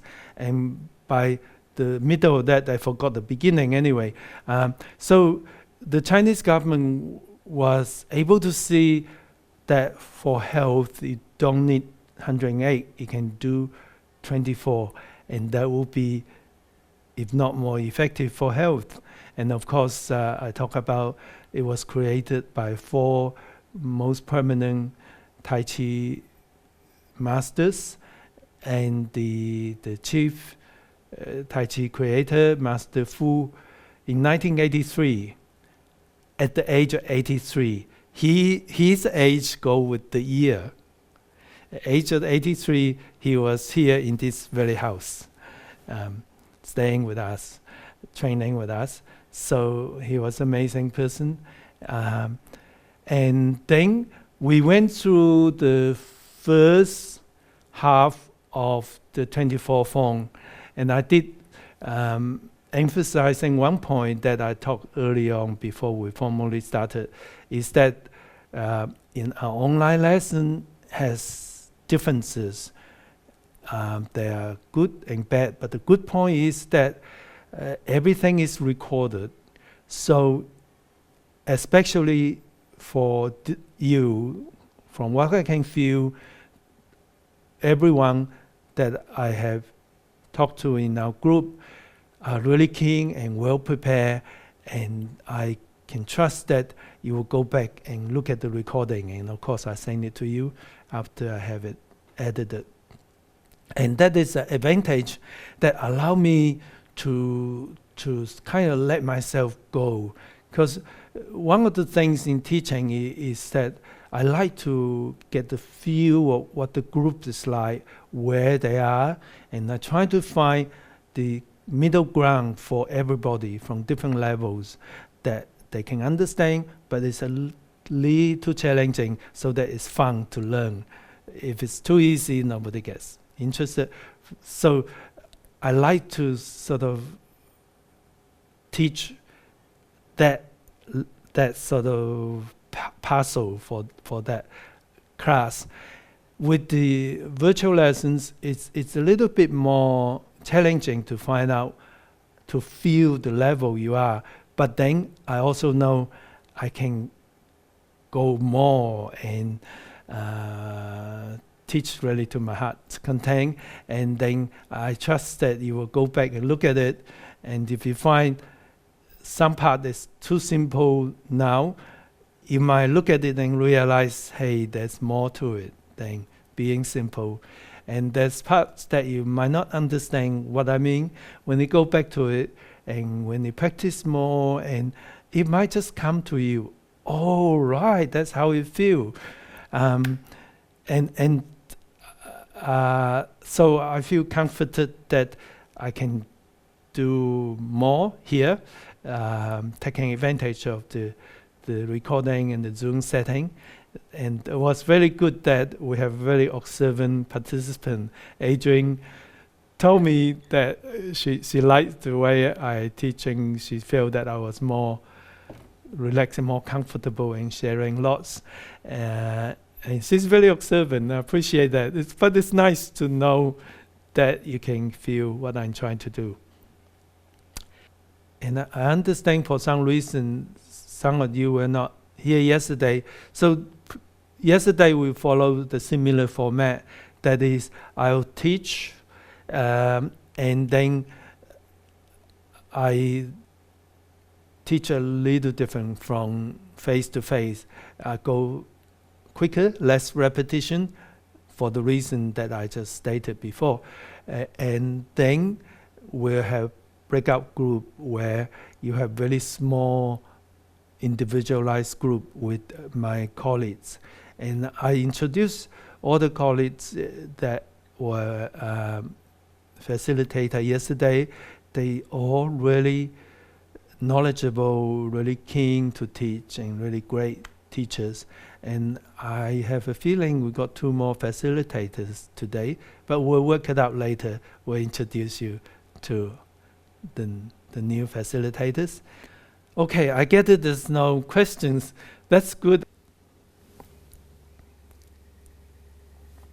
Let's walk around and just loosen up.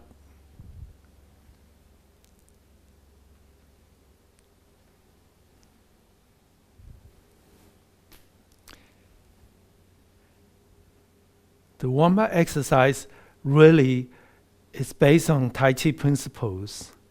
So if you join them together, it's like a set of Tai Chi.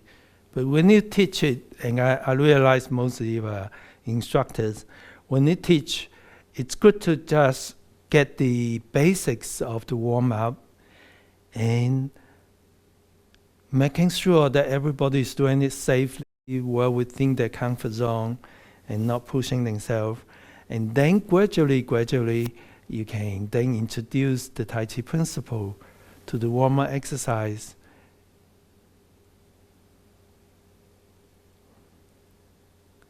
And the second neck exercise, I do mirror image to you. Turn to 70% of your normal range of motion. And I just remind you, make sure you work well within your comfort zone. Anything you don't feel comfortable, visualize and do within your comfort zone.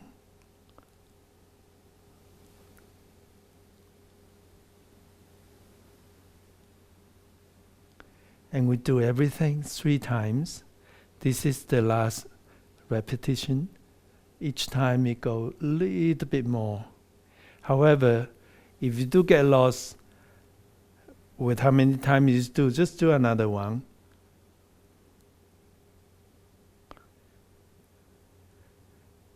Roll forward gently once, twice, 3 times. Then roll back once, twice, 3 times. It's good exercise to use the dantian breathing. Breathing in, when like shoulder, then the next is the spine. Did I do 2 shoulder? Yeah, I done 2 shoulder. Okay, we do the next spine. Carrying a large beach ball in front of you, and feel you gently stretch your spine. Breathing in, using dantian breathing. Breathing out, and stretch as you deliver forward. In breath.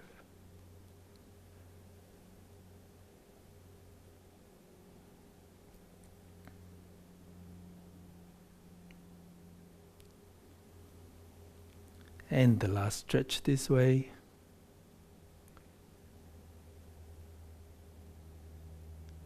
The second spine stretch. Turn to the top hand and be sure to connect that to your dantian. So it's your dantian that power this turn. Do not over twist your body.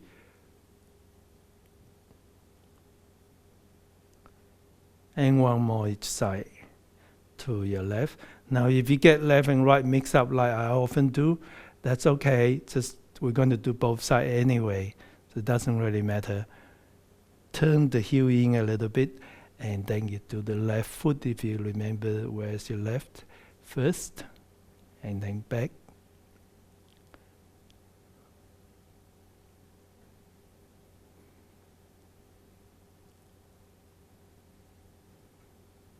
Change feet.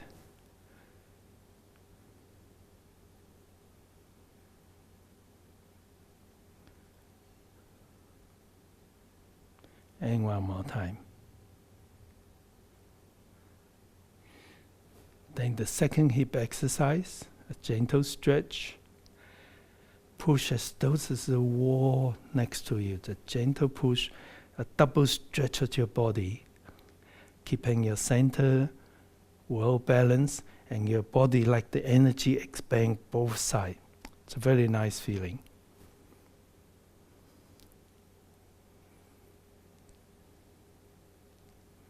And the last coming. Now we're doing the knee, touching down. No weight. And now if you're comfortable, feel free to stretch a little more. Be sure you work well within your comfort zone. Hang on to a chair if you have to.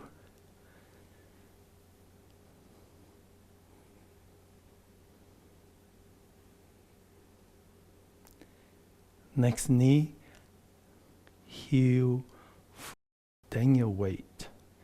Be mindful of that weight shifting throughout your Tai Chi sets. Heel first, foot, and then weight. And that mindfulness really improves our ability to balance better. That's why Tai Chi has been proven to be so effective in preventing falls. Okay, now we do the ankle.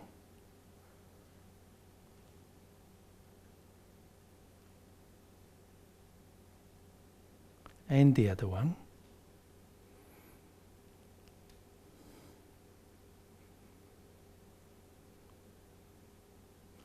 And so we don't put any weight there, because if you put weight on the ankle, sometimes you can just overstretch that ligament. So all these exercises are created to be reasonably, very safe, as long as people do well within comfort zone. Okay, have a little shake. Now yesterday we did the first half. We ended up with single whip. What I'd like you to do is follow me from single whip to the third section. I will stop where we're going to stop the first session, and then we'll finish the whole set today. So we started from here, single whip. Ready? Go.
This is where we want to go. After single week, we're doing this waving hands in the crowd. And it's you can say that's really nice, or you can say, oh, it's nothing, just waving your hands around. And I have this story to tell you. My very first serious and real teacher was my late father-in-law, who's a wonderful person who learned from the great-grandson of the Yang's creator, Yang Xiaozhong. And at that time, there was a period when the communist government was persecuting the Tai Chi masters, and Yang Xiaozhong escaped to Hong Kong. And when my father-in-law was learning Tai Chi, knowing that he's there, he and a group, just a few friends, got together, and they put enough money to put the first installment for an apartment. Now, the first installment in Hong Kong usually is half of the price. So for a few people to pay about each of them 10% of an apartment is a huge amount of money to have a teacher. Plus, he pays monthly fees as well. And of course, Yang Xiaozhong was very good to these few people. And just to let you know a bit of Chinese tradition, in the old days, teachers are very close in. And a student would have traveled thousands of miles, and they would have do anything to teach the real stuff. But the teachers don't teach the real stuff. They have the most secret part to their own children, unless you are very exceptional. And nowadays, teachers like myself, we just can't wait to share everything. And my caution to my colleagues who, like me, couldn't wait to teach everything is that, hey, wait a minute, you have to teach within the ability of your participant, otherwise you overwhelm them, and that doesn't work either. Anyway, in those days, when you pay 10% of apartment, your teacher do tend to be very good to you and teach you really good stuff. You don't have to do that for me, of course. I didn't know he had that amazing background. He's a very humble person.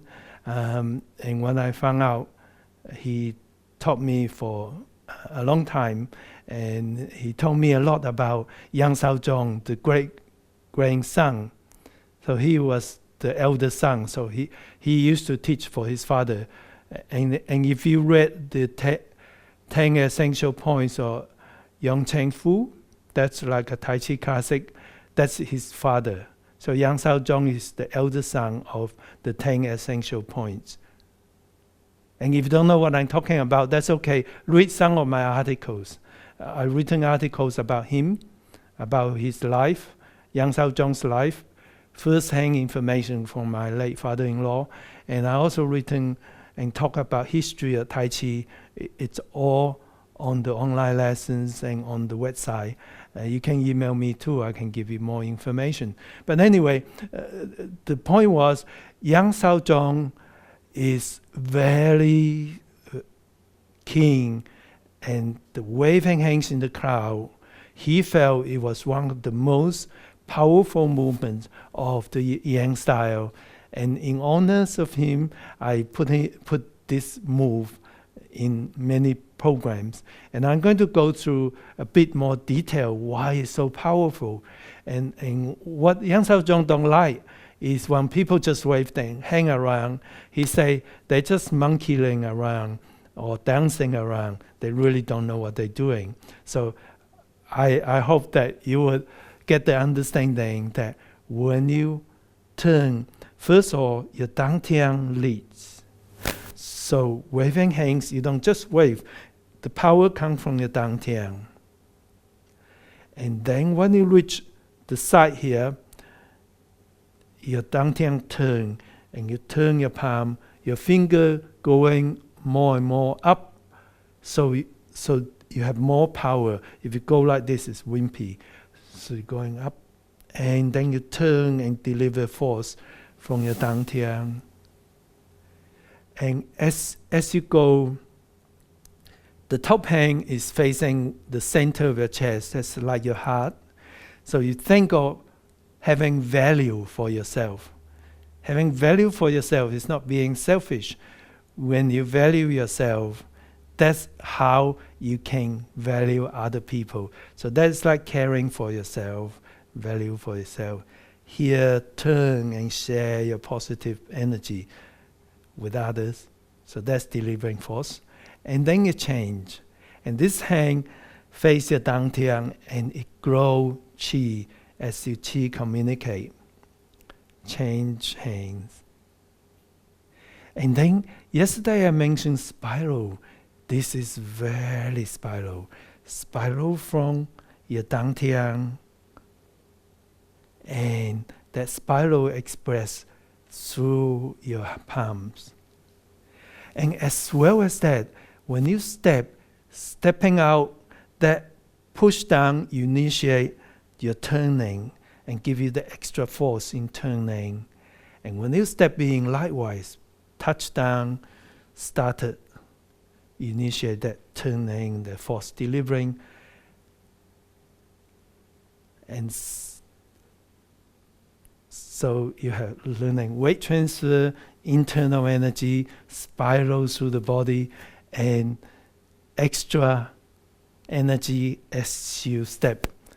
So that's sort of a part of that gist of waving hands. So once you keep thinking about that, the more waving hands you do, the more you want to do it, because it's a beautiful, beautiful movement. So please follow me from single whip. Shift weight, turn the left toe in, and start. Step in, turn, deliver force. Change hands. Step out, touch down, turn your hands, deliver force.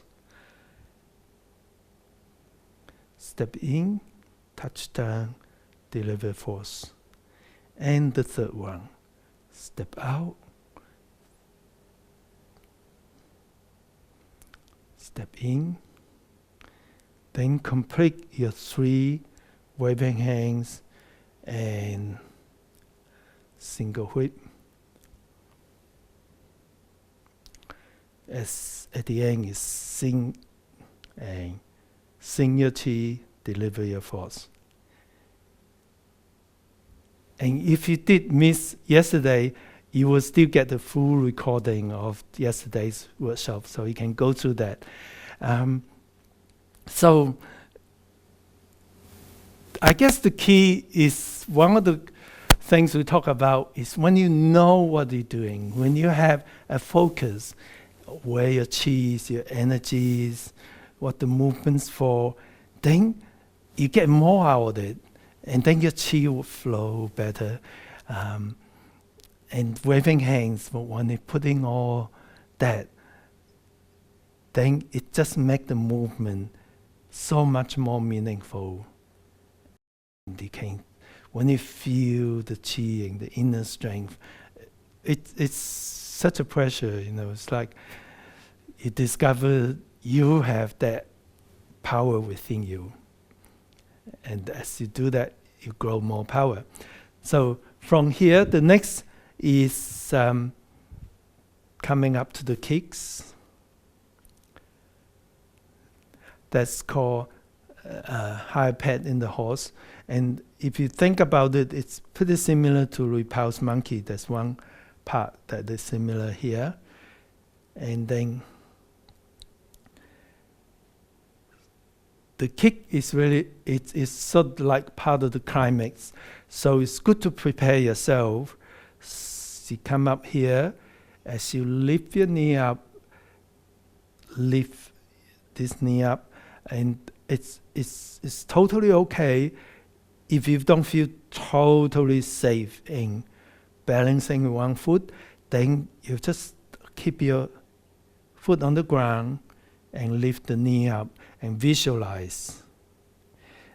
When you cross, it's good to cross on the wrist, so there's more room for you to move, and also the energy cross better. Here it's sort of halfway and not quite fully expressed. So then as you turn, you lift your toe up, and you can still do it touching down, but if you're up here too, you can lift your toe up like this, up, toe up, and then kick. Now, let me explain the kick. If you were more comfortable like this, then it's okay. Your kick can be like this. Just visualize you bring your knee up and stretch out. So you can bring your knee up and then you stretch and it's still touching ground, it's still safe. However, if you comfortable, then it's coordinate together here, turn your hands, lift the toe, kick. And the hands are to balance each other. So when you open your hand now, it's remember there got to be a slight bend, 15-degree bend, not like this, because we don't overstretch ourselves. We always have reserve. And your finger pointing roughly up. There's more energy when your fingers pointing up. When the fingers are going like this, look, there's not. It's sort of floppy, and not. That's more energized. The other hand is not a straight line. Here you have no more than 45 degrees. If you're more comfortable this way, that's fine. But you don't want to go past that. See here, you get tense, and it's not well balanced. So this would be about 45 degrees. This would be alongside where your leg is. And if you want to lift the back hand a little bit higher, it's okay to balance. But certainly, a lot of people do this and think they're symmetrical. So every now and then, do have a look at the mirror. And you know, Zoom's fantastic. You can film yourself in Zoom. You can also look at yourself in Zoom. So you can see, oh, am I symmetrical? Oh, I think I am. Oh, no, I am not. This should be that way. Yeah. So when you're balanced, everything comes together. The kick, knee first, the force first come in the knee. So when you go up, the first force is in the knee, lift the toe up, and then the force transfer to, if it's a heel kick, that's force mostly in the heel. You don't want to be any higher in your body. You see some of the Chinese competitors, when they kick, and they kick your leg up here, touching their nose. Well, that's beautiful for gymnastics, but really, it doesn't fulfill the Tai Chi principle. You put yourself in a very vulnerable position and you overstretch yourself. So please don't try. No more than what's comfortable. That is pretty high. Definitely no more than your level, arm level. More than that, you lost control and you overstretch.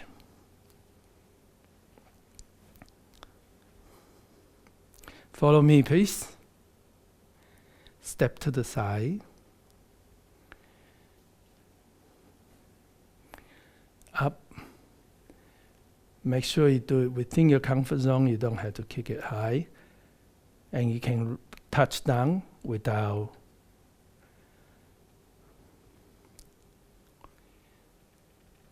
and then come back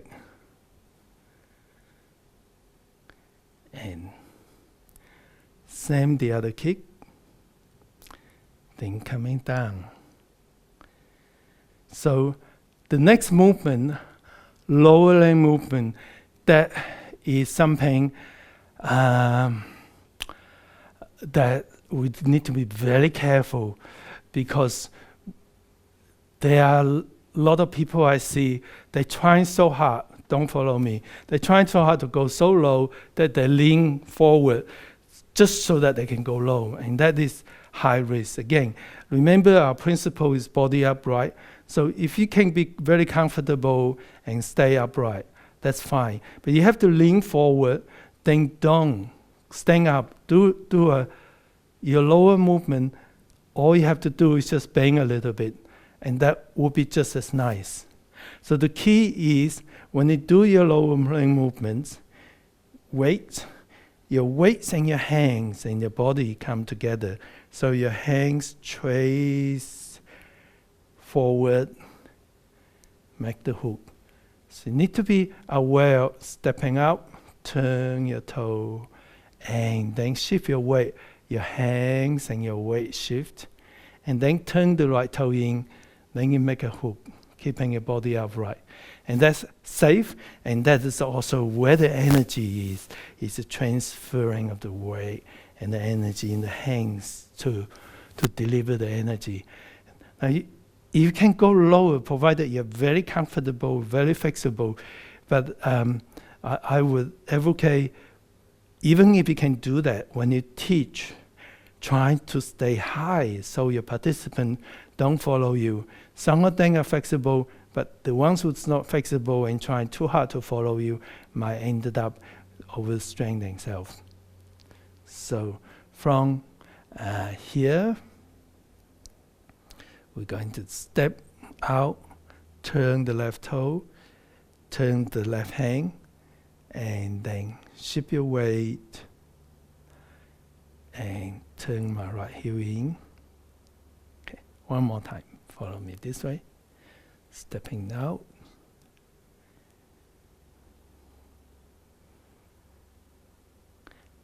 And then shift your weight back, turn the left toe 45 degrees, and then bring the right hand.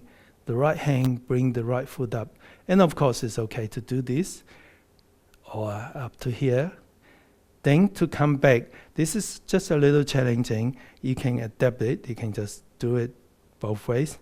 Or you can just turn, touching down here, toe, pigeon toe, and then shift your weight, lift the heel up, and back to where we were. So to adapt it here, and you can just go here, here. That's fine, as long as you do it safely. Or as long as you're safe, this side is the same. And then we're going to stop it here. Then, okay, let me go that bit again from the higher horse. Follow me, please. We're going to take our time, just feel crossing your hands, shift weight, step up, hands up, knee up, turn the toe, kick, cut across, down, touch down, foot down, shift weight as you punch. And then come back, kick the opposite side, and then low movements.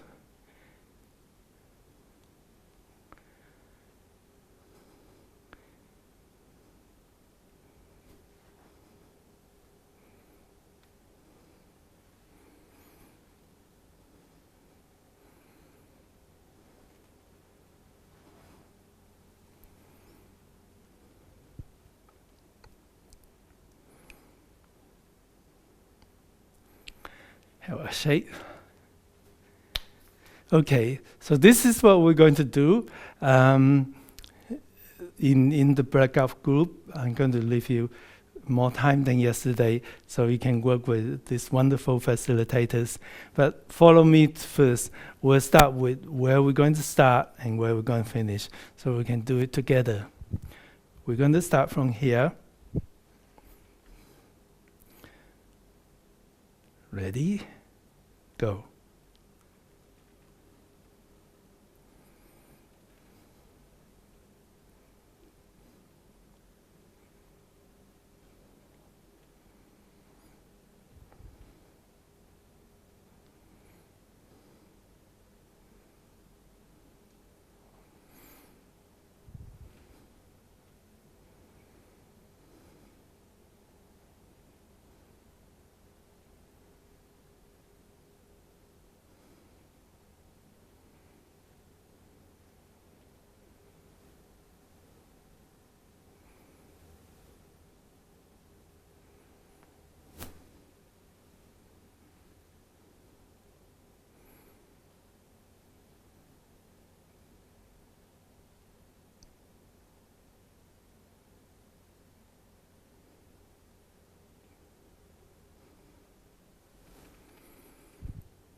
a shake. So please go to your breakout group. You don't have to do anything. It will be automatically there. Introduce yourself and where you're from. Hi, I'm Judy. I'm from Kuya Beach up near Port Douglas in Far North Queensland in Australia. Very good. Tracy. Hi, I'm Tracy Temple. I am from Georgia in the United States. Hi, Tracy. We're neighbors. We are, Bill. I've taken many workshops with you. Oh, and Anne Marie. Yes, I'm living in Singapore. I'm coming from Singapore. Wow, that's neat. All over the world. This is pretty good. Yes. All right. So does anybody have any questions or comments so far about what Paul's been teaching? We're going to go through the form, but if you have questions, yes, ma'am. Judy, please. I'm still learning, still practicing, and I'm sort of up to this stage where we're just starting now. So I'll be a bit behind everybody. Waving hands in clouds.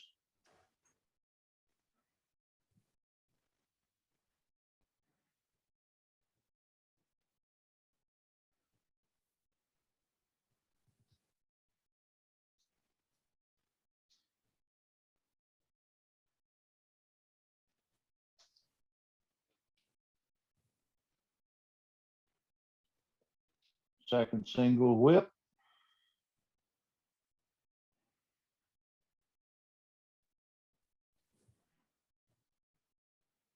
Half step, high pat.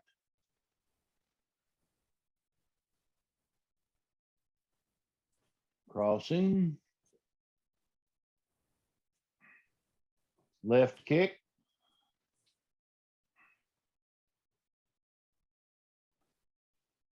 Two hands. Strike the ears.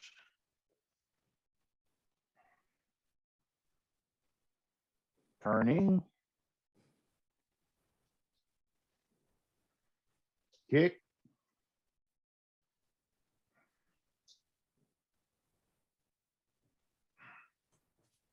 Lowering movement.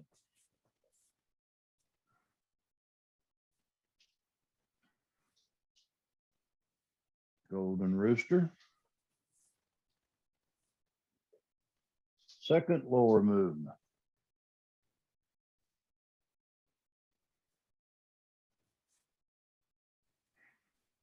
Golden rooster and hold the ball. Very good. And we stop there.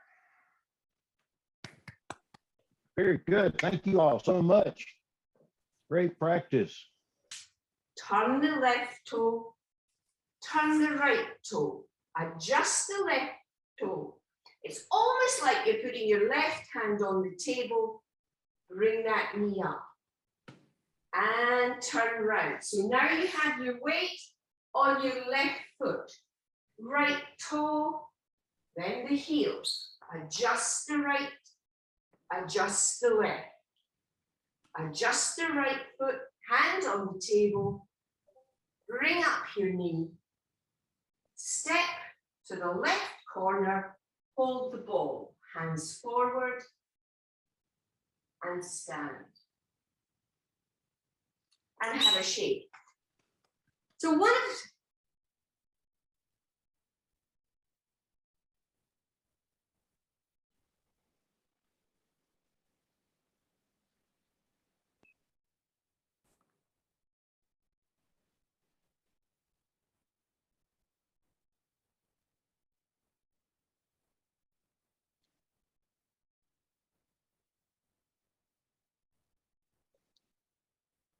Good.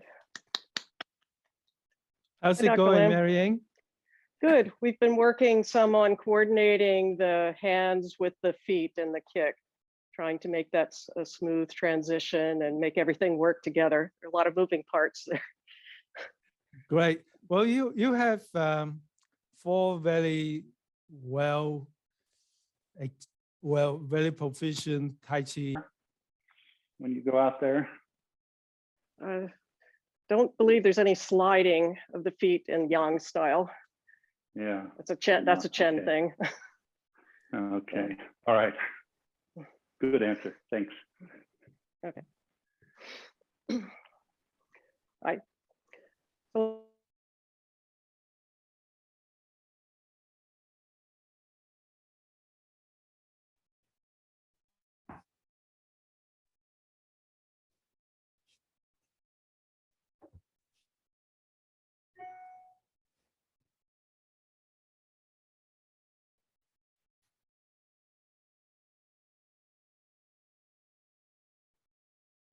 That's good, Daniel.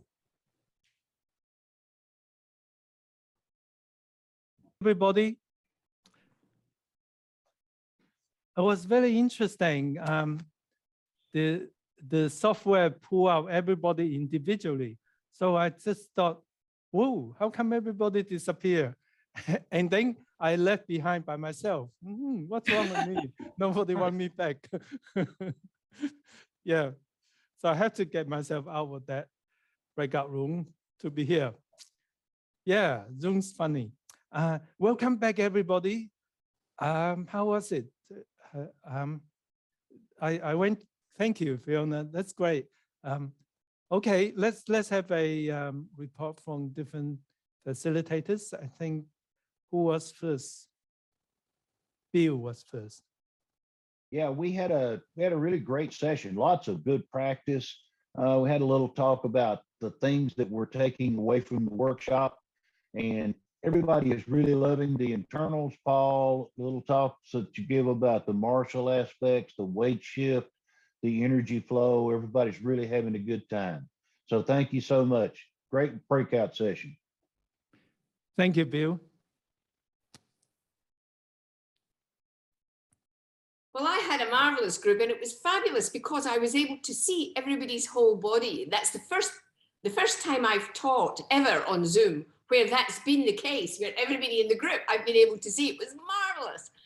And they did really, really well. Again, I benefited from the fact that they know the form so well. And so I was able to be at my nitpicking best and be really picky about certain areas and make sure that we were doing them the way that I feel they should be done. And it was fabulous. It was really good. They did a very good job. Thank you. Thank you, Fiona.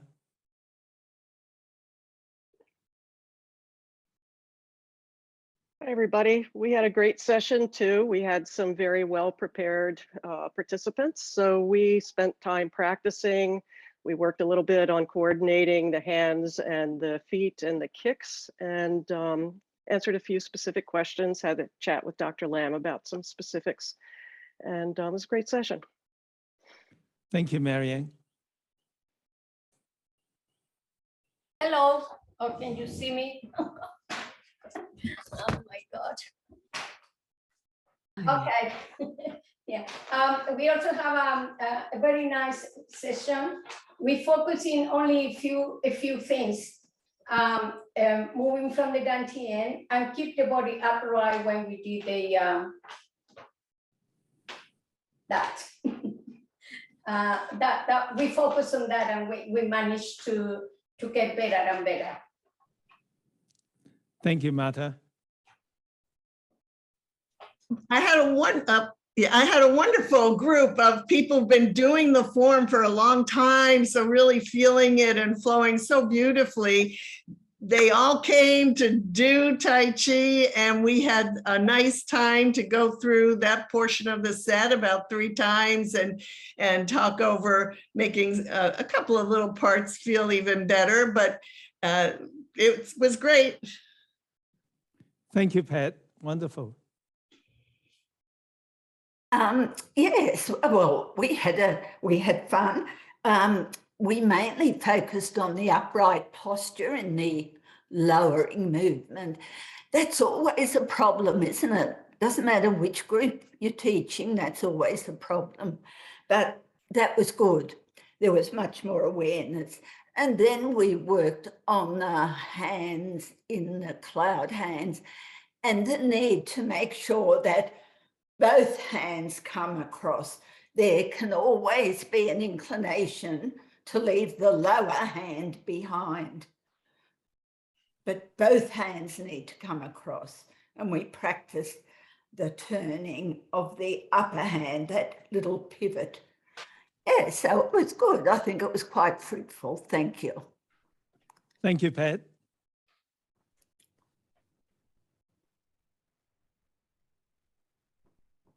Okay, we had a great session, and we primarily worked a lot on, well, we got to go through the set a couple of times, but we primarily worked on the lowering movement and the golden rooster. So we're doing quite well, and we've got some real excited people in there. So thank you. Thank you, Richard. Hello, everybody. After our group practiced a few times, and then they asked a very good question on kicking. So we talked about kicking. After we talked about kicking, all of our group members kicked to the ceiling and then snake down to the floor safely and well controlled. Very nice. Thank you, Hong. Wonderful. Thank you. I think that's everybody have all the groups. Right. Yeah, I think everyone looks settled. I really like the comment that Fiona was saying. She can see the whole body of all the participants. I think we're all learning and growing in Zoom.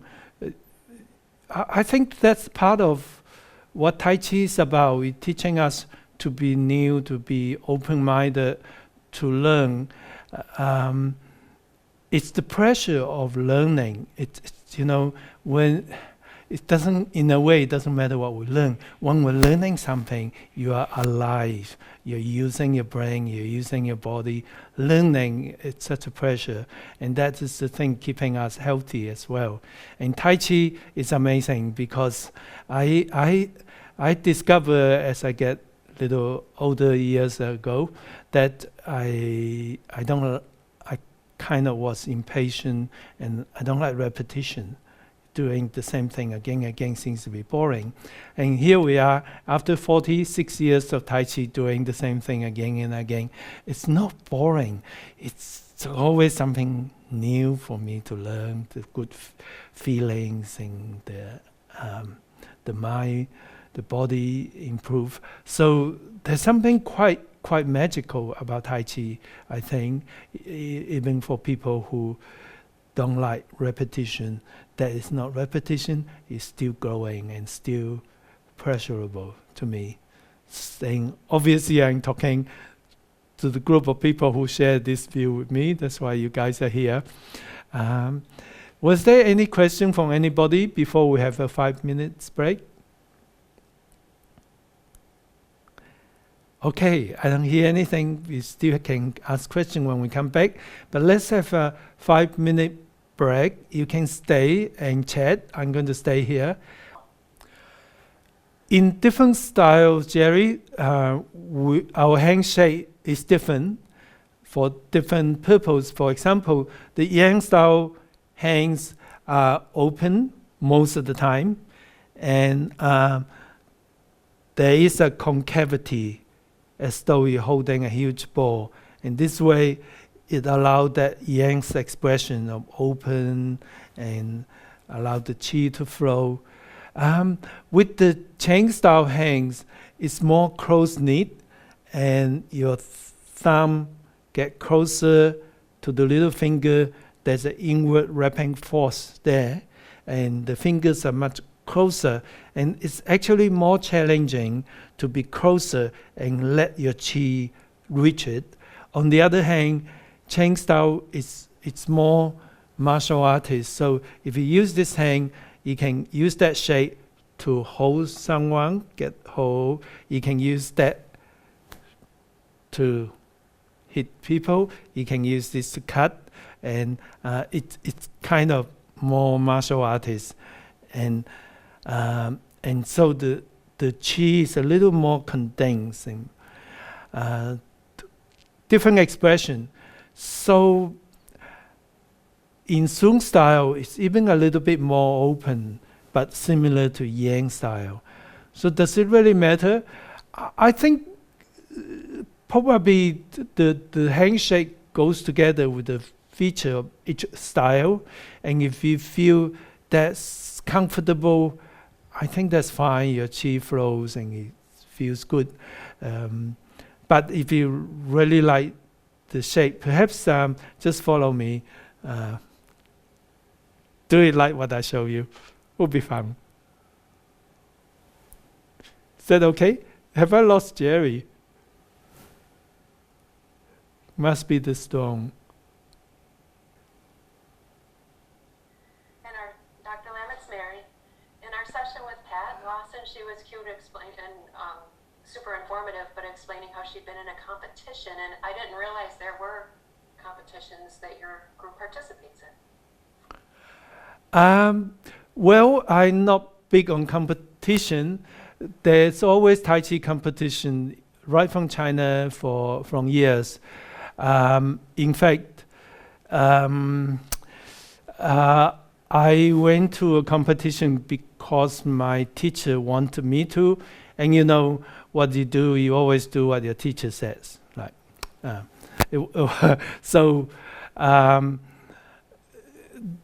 So depends on what competition. We don't actually, in our annual workshops and in our conference, we don't stress and we don't hold any competition.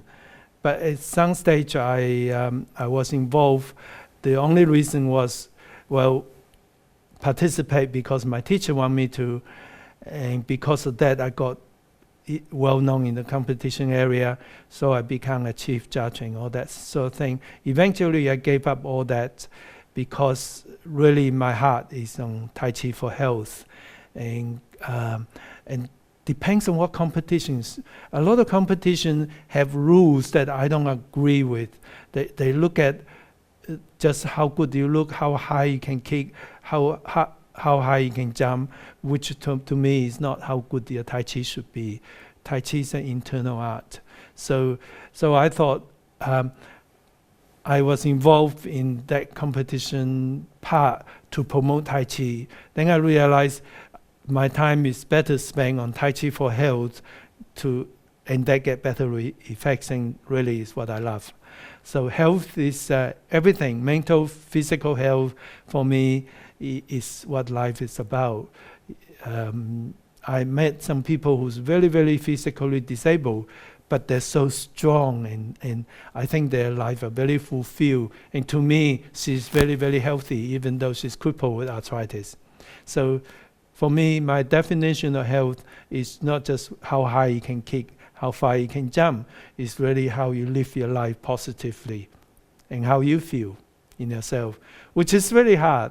It's hard when things are not going well to lift yourself up and looking at positive and looking at helping others. That I think that's a very difficult thing to do.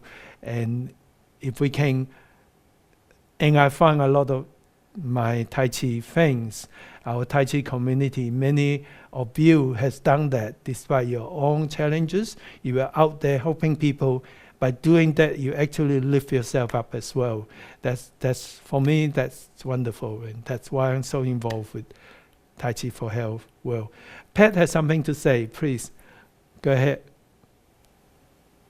Thank you. I just wanted to say that we were talking about the kicks, and that the context of that was that I said the one time I was in competition, this young lady picked her foot all the way up to her cheek, and I was so glad you brought that up, because even in competition, it didn't help her or get her any points. And that we were talking about the kicks, and that's not necessary. So I just wanted to bring that up because that was the main point. Thanks, Pat. Shall I start back? But okay, I'm happy to talk to Gail. But we are officially starting back, and Gail, go ahead. I just wanted to share with you, on the topic of mental health, that we have a group that's been practicing TCA all this time. Local TV station just picked up on it, and they were talking about mental health and physical health and how they weathered the pandemic through the Tai Chi practice. So I thought you might find it interesting. Thank you, Gail. That's nice to share. And I have to tell you that there's a group of people headed by Judy. They call Fibroactive. They're mainly a non-profit group for people with fibromyalgia, a form of arthritis. And recently they just got the Queen's Award. They're from UK. The Queen's give this award, which is equal to MBA. Now, you might not be familiar with it. MBE, me neither. But MBE is the highest award that the British Empire award to people. You know how people, they call you sir and ma'am? Well, that's the top level of MBE. So the Queen's Award is equivalent honor with MBE. And these are they get the Queen's Award because they teach Tai Chi to help people with fibromyalgia. So I think that is, well, I'm not into monarchy really, but I do feel the recognition from an old establishment like that is an honor to all us who teach Tai Chi. And we're very proud for them. And she's so devoted that her group of people, they bring better quality of life to people with fibromyalgia. But of course, it works in anything really. We all have challenges in life. And I think Tai Chi just make us to meet that challenge better. Certainly did for me. Okay, so before I start the movement again, any more questions? And of course, we still have time for questions. I'm going to run a little bit after the hour. And if you have time, you can stay, of course. All right, so let's go back to continue.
Okay, you can see we haven't got that much to go from here.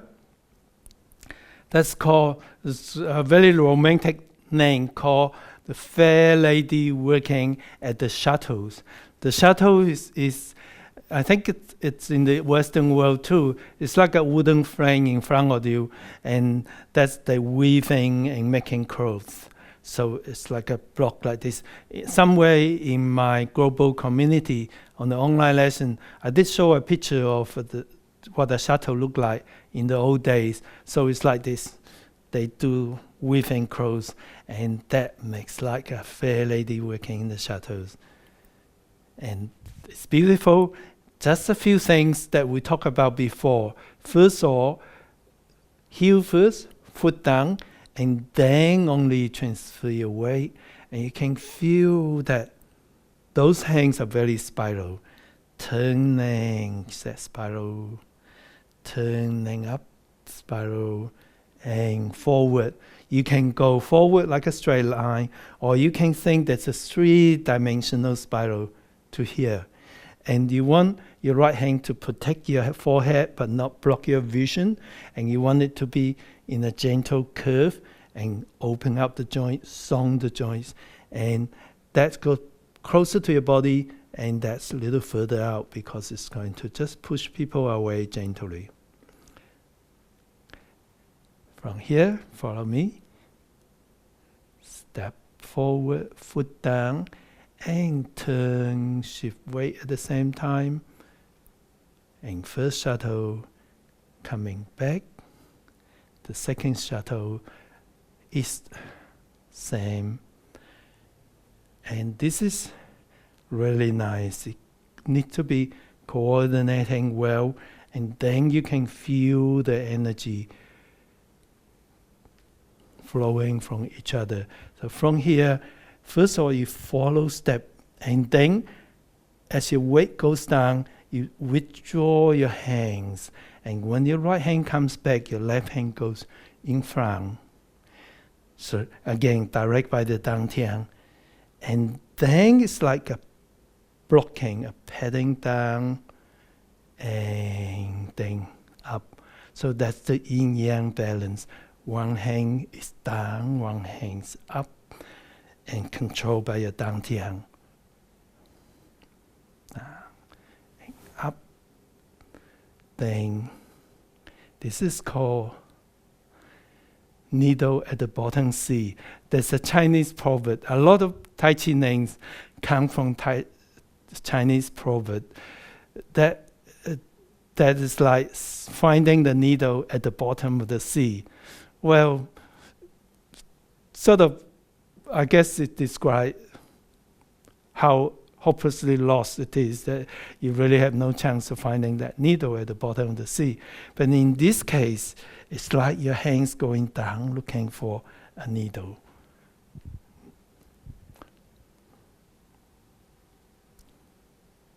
Down. And your weight is on the right foot. Your left foot is just touching down as you're sinking your chi down, and that's where the force is. The force is your hands. As someone holds you, your hands goes down, sinking down, body upright. And then up. Left hand over right wrist. Turn the right hand over. And then open up. And the energy here is a forward delivering force. This is a blocking, protecting yourself. So like open up a fang, the Chinese fang, open up this way.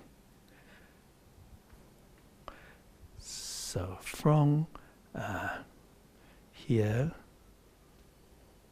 follow step, feel energy coming back, block your head, block down, seeking the needle from the sea bottom, and then up, turn. So up with your hands, your body don't need to come up.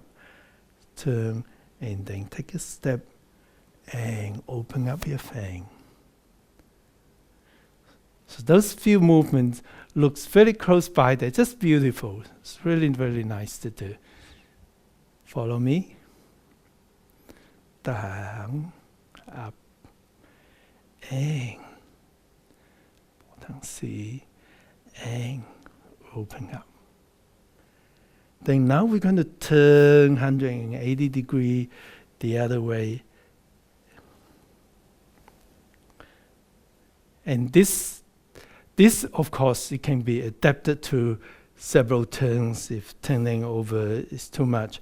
But when you go over here, you get this ready, the hands over and the fists over here, then your hands going down to block an incoming force.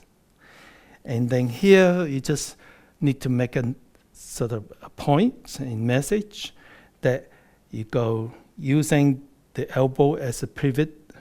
And so in different times in Tai Chi, we practice different ways to deliver energy. So here, the energy comes from always from the dantian, but it's a flick sort of punch. So it's like pivot on the elbow and wing. Just nicely on the nose to tell, okay, stop that. So from here, going over, hide your fist, block. Okay, just gentle touch on the nose and stop that. And if it's still not stopping, you go one step on the foot. So the three things happen at once. One, block, together. Do it gently. In full control, you want to be in balance, but you can feel your energies blocking and delivering. Like this. And then follow me from here. Needle at the bottom C. Up. Open. And over. Then turn, looking ahead. So that is pretty obvious. It's a block and then a punch.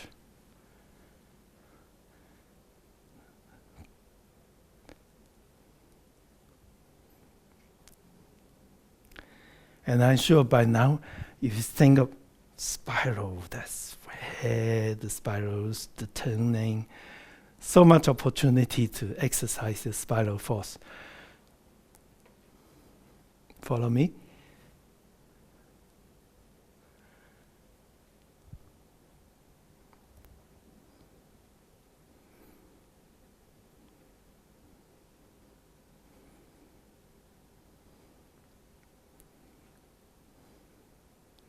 So from here, there is follow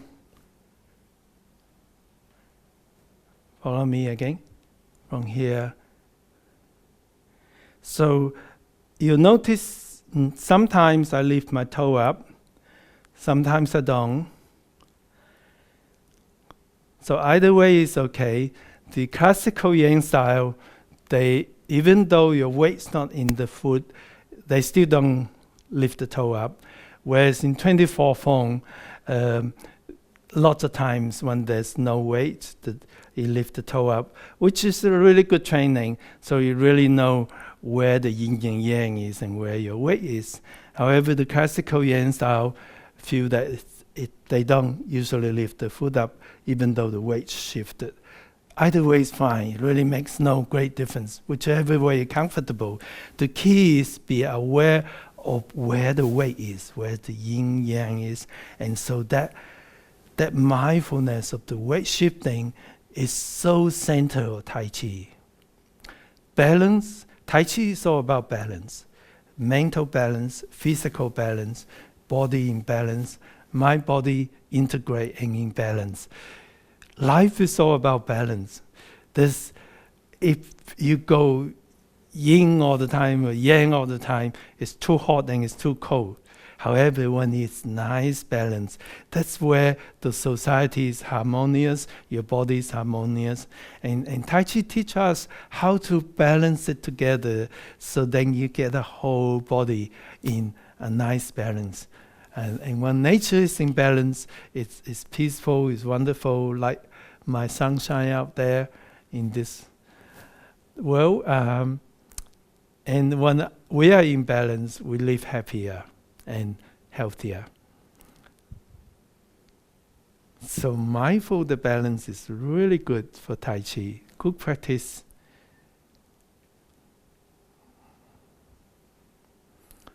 And mindful that where the energy goes to is really helpful.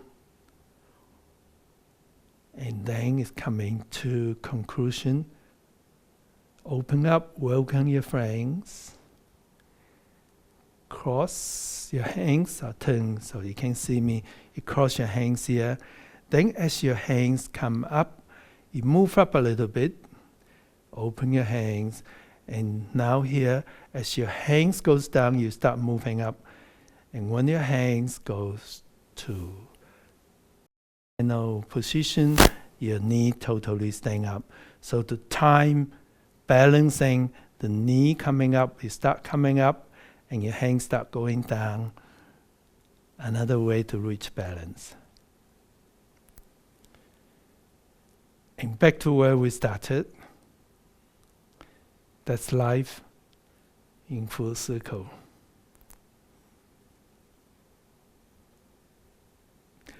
Okay, well, that's I feel sort of always nice when we do the last bit. It's a beautiful finish. It's so typified of the balance and intricacy, turning, and also nice martial art kind of way to express yourself, but still essentially it's got to do with balance and where your energy is. So let's practice this together, and then we'll have practice in your breakout group. From where was we? Go.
Okay.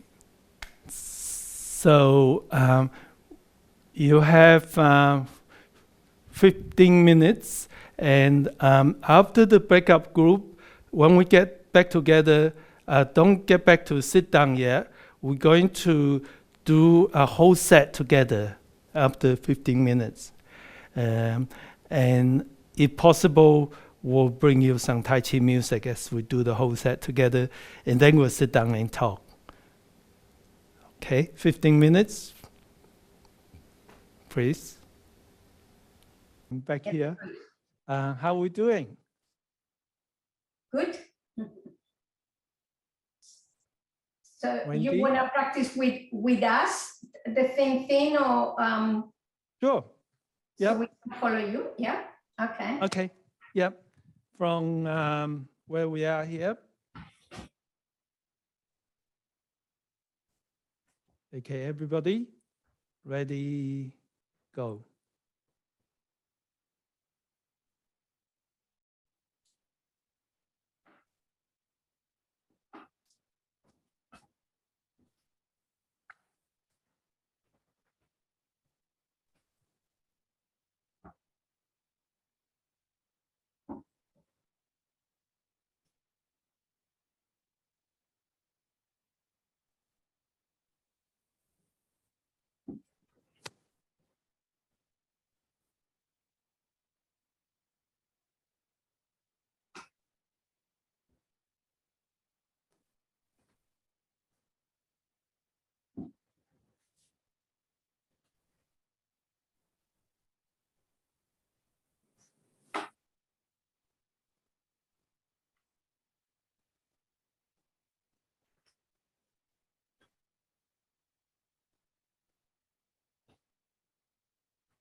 Okay. So it'd be good, can you stay with us and we do the same thing and you watch us? Sure. Yes. Okay. So we go from here. Can everybody see me?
Okay, I'll give you some comments. First on Megan, are you using a mobile phone? I do not have power, so I'm having to use my tablet, and I have a battery jack right now, so I can put a lamp on. Yeah, well, despite that, I still see the control, the beauty of your movements. Really nice. With Daniel, I can only see you maybe 60% of you. But from there, I like your body's being upright. When you are going to needle at the bottom C, you do lean forward a little bit. That's sort of a natural tendency. Trying to keep upright still as you go down. Your chi goes down, but your body still upright. That makes your chi stronger. Yep. And Wendy, again, I can only see half of you. From the half of you, it is nice. You got nice quality movement. When you go back to my instructional DVD, go through with it, and do one lesson and just practice until you're comfortable before you move on. It's nice to be precise, and then what I go through when you go back to recording of this, then you can incorporate them. That will give you even more in Tai Chi. But the instructional video already have principle incorporated, but it has precisions and where you stay, the corners, everything. So that's great. It's nice watching you guys. Was there any questions before I move on to another? Dr. Lam? Oh, go ahead. I liked the reminder of going forward on fan back.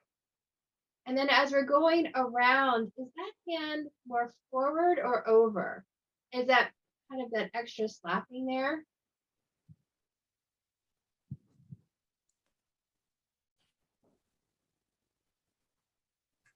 Is that what you mean? Yeah, that's the one I'm talking about, but it's hard to see from this perspective. Is it okay if you turn sideways to the camera with fan back and then? It's concealing. How about for specification, go to on my online lessons and look at it.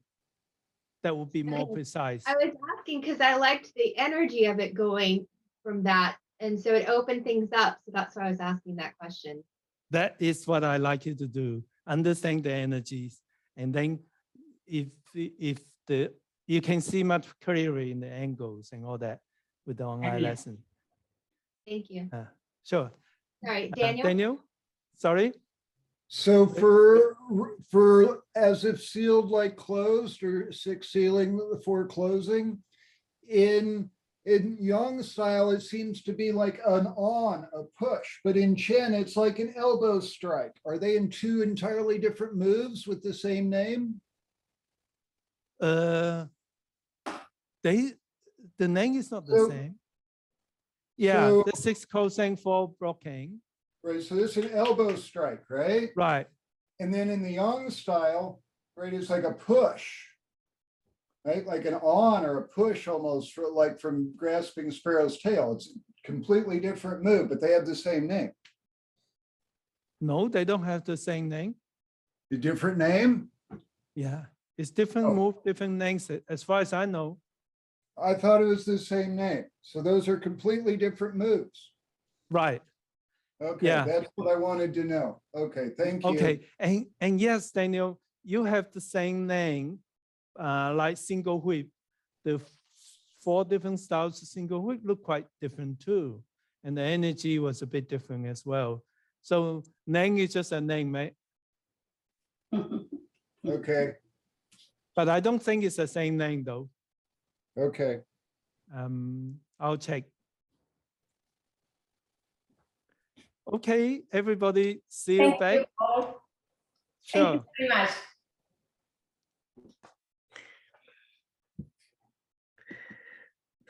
That was so nice. That was really lovely, really nice flow. And Mary and Rich, it's so nice watching you do it as a pair in that square. It's neat to watch you coordinate that on top of everything else. So Absolutely, Pat. Yeah, I love to see couples doing Tai Chi together. You share total quality time together. It's really nice. It really looks nice. That's the first time I stood out and watched, so I got to really appreciate it. So questions, anybody with a question about something there, the connections or a movement? Good, great, thanks. I must have did my explanation well. Thank you so much. I love the shift and I'm trying to think spiral force at every move now. So I think I'm getting caught up. But Yes. this morning I re-listened to one of your teachings on the energy and spiral force. So I'm really focusing on that right now. Good, Thank you. wonderful. And don't get too focused. Just think about every now and then is fine. You get too involved, it gets, yeah. I think it's good just being mindful every now and then. Then you all come together. Yeah, nice. Hopefully. You will, you will. How are you, Claudia? And I can hardly see Alice. Yes, Yeah, well, no, Alice knows. Oh, I can see you now. Hey, how are you doing? Both hands will finish on the same spot, so to say. Feels so good, doesn't it? I was Yes, just saying it is. before Dr. Lamb's joined us, I remember when you pointed out to me that this locking hand up near your forehead finishes moving at the same time as your push finishes. And that Exactly. was one of those light bulb moments for me. Yes, so yes. I'm glad you like that, Alona. How did you manage in the black, Narelle? Oh, very well. Hey, Narelle. I have no idea what's gone wrong, but we're going okay here. Oh, Okay. well, we're happy you're with us. How Okay. about you, Christine? Did that work okay for you? It's good. It's good. I think the most tricky thing for me is the turning around and then a slight kick. The turning around. Yeah, I mean, after we've done fan back. Oh, the needle at the bottom of the sea. I have trouble getting my right leg in the right place. Look, can I just say to you, I hope you can see my feet here. Imagine that when you look for the needle at the bottom of the ocean, it's a fisherman's needle and they have bright colors. Huh? Oh, nice. I love to do that. But Yeah. I never had a chance. How about Dr. Lam?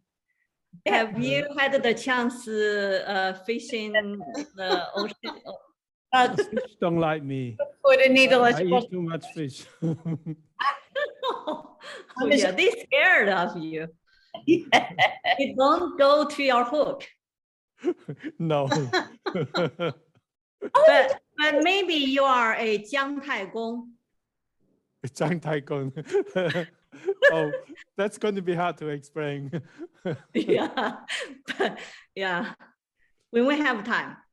I think we got 52 seconds. 50, yeah. Yeah, we're going we, back. But we're going to, you can see we are all happy and we practiced 5 times. yeah, of course, they have you. They got to be happy. Oh, because we know you are coming. No, don't you think? Hong's a great teacher. Just Thank being you. with her is wonderful. Yeah, we Thank just you. practiced. Yeah. Let's Yeah. go back. Okay, so we're going to do the 24 Fong together. Okay, let's Evan's go going back to see, to the big room. have the music Thank for you us. for our group and thank you for Thank Dr. you. Lam. Thank you very much, Hong. Sure. Thank you. Thank Yeah, you. and then we come back to the full group in Okay, about see you later. 6 seconds. Okay. Good. Bye.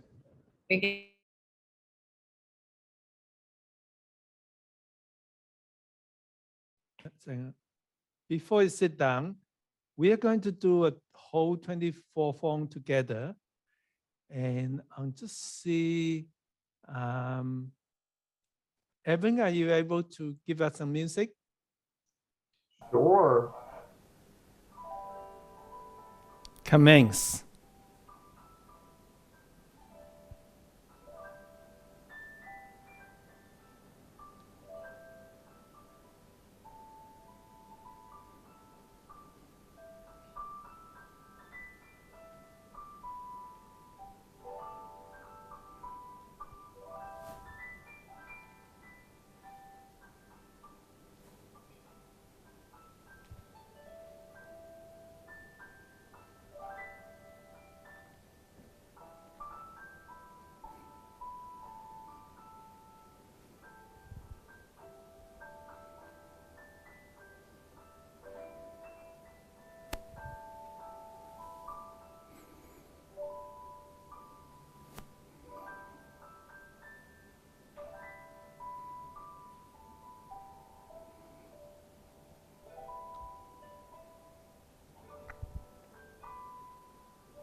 Okay, are we ready?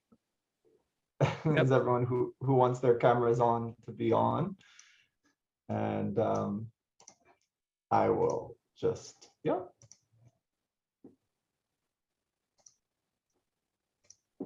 Get ready here on my side.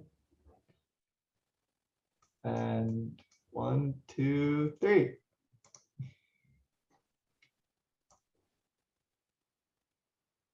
Okay, let's do one more with a greeting.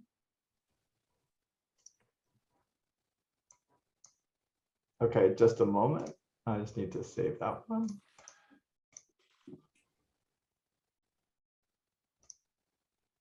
This is going to be challenging because I have to press the button and do the greeting at the same time.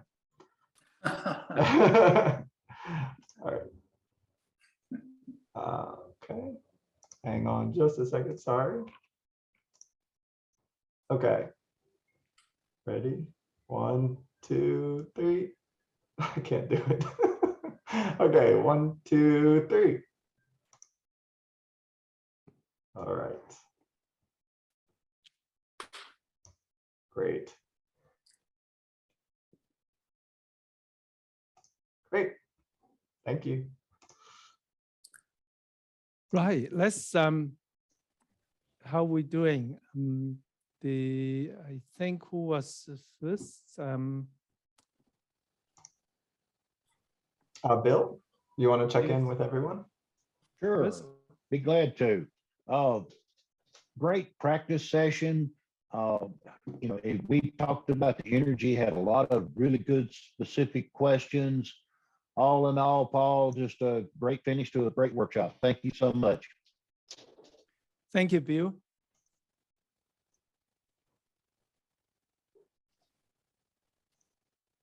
Always a tricky bit. Well, am I on? No, I'm not. Always a tricky bit when you get to this stage in the form, because there are always areas where the wheels fall off. So we tended to spend a bit of time practicing the turn from the fan back round to that covered punch. We had a good time. They were a very good group, and I've probably given them far too much to go home and work with. But hey, that's what happens when you come to Sydney. It was great fun. Thank you, everybody. Thanks, Fiona. It's great. We had a really nice practice, and Darcy made some really great observations about how working with a little bit wider and shorter step can help make us more stable in some of those moves and turns. And we practiced with that a little bit and talked about spiral force and some of the moves, but it was just a fun practice overall. So thank you. Thank you, Mary.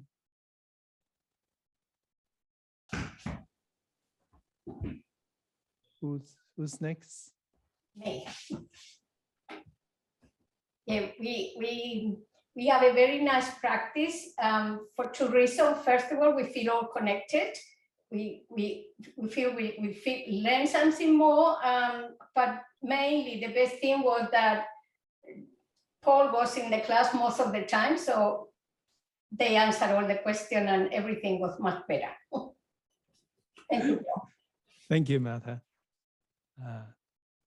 We had a great time, a fabulous group who came so well prepared, and Dr. Lamb visiting us raised some discussion about the spiral force. And as he advised, you know, it's best to not look for it too much, just to notice it every now and then, but to relax and just do the form and you'll improve. So we enjoyed it and found little things to work on. Thanks, Pat.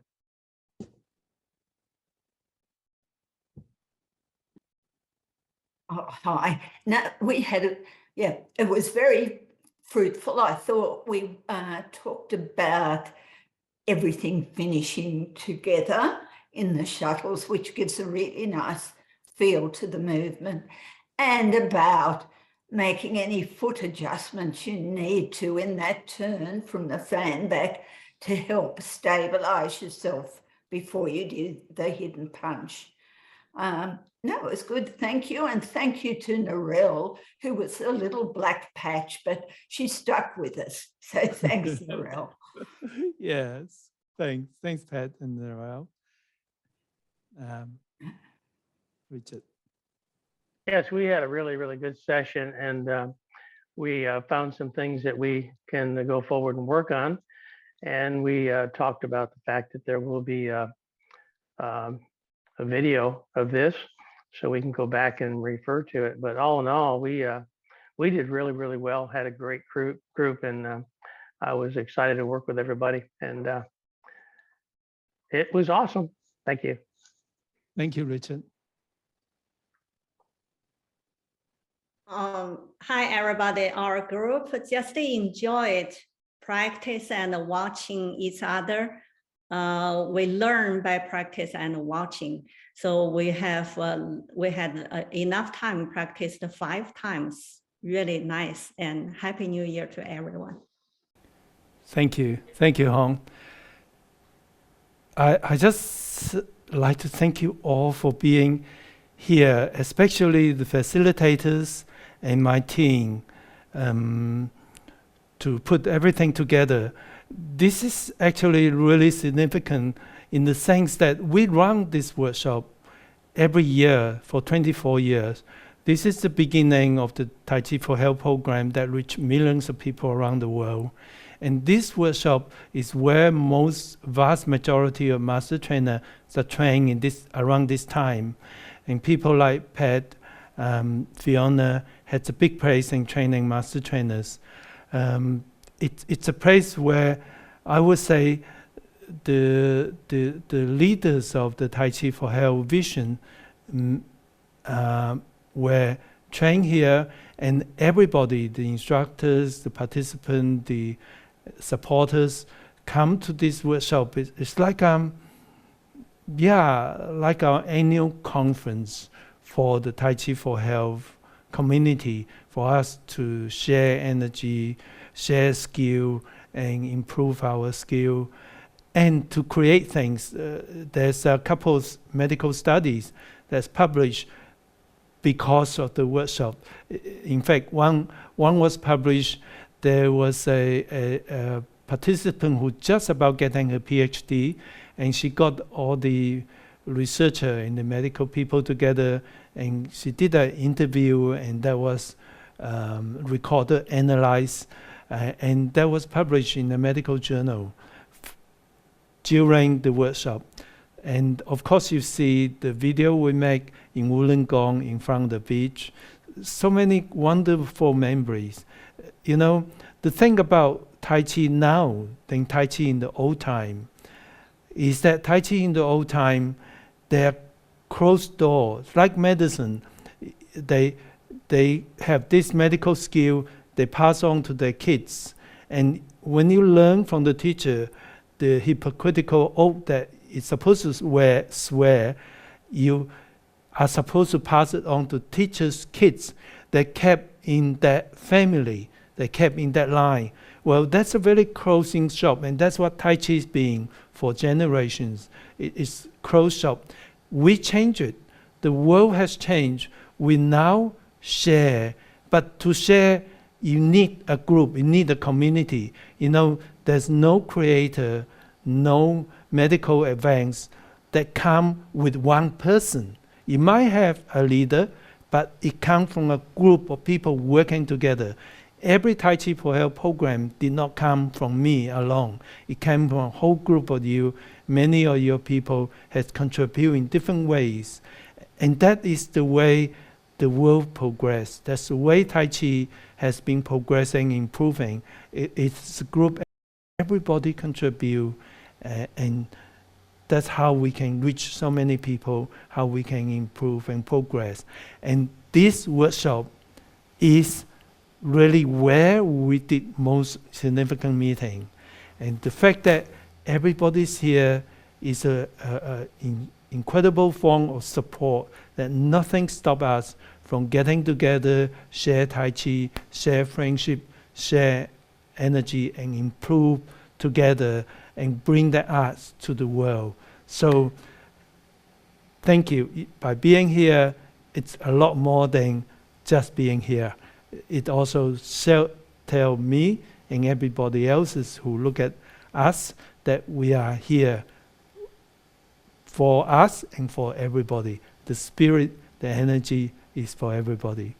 So I will share the highlights of our work to the broader community, but you will be the people who get the full recordings.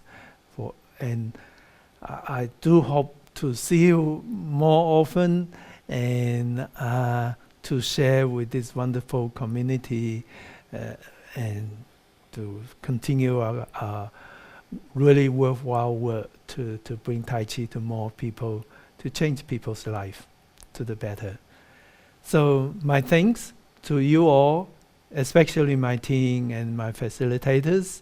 I'm going to conclude here now, but if you have questions, you're welcome to stay and ask me questions. I'll be here for next 10 minutes. Also, we can correspond with emails and through the website. So thank you again. See you again. Keep practicing. Tai Chi only work for you if you work on it. And you always get more than you put in.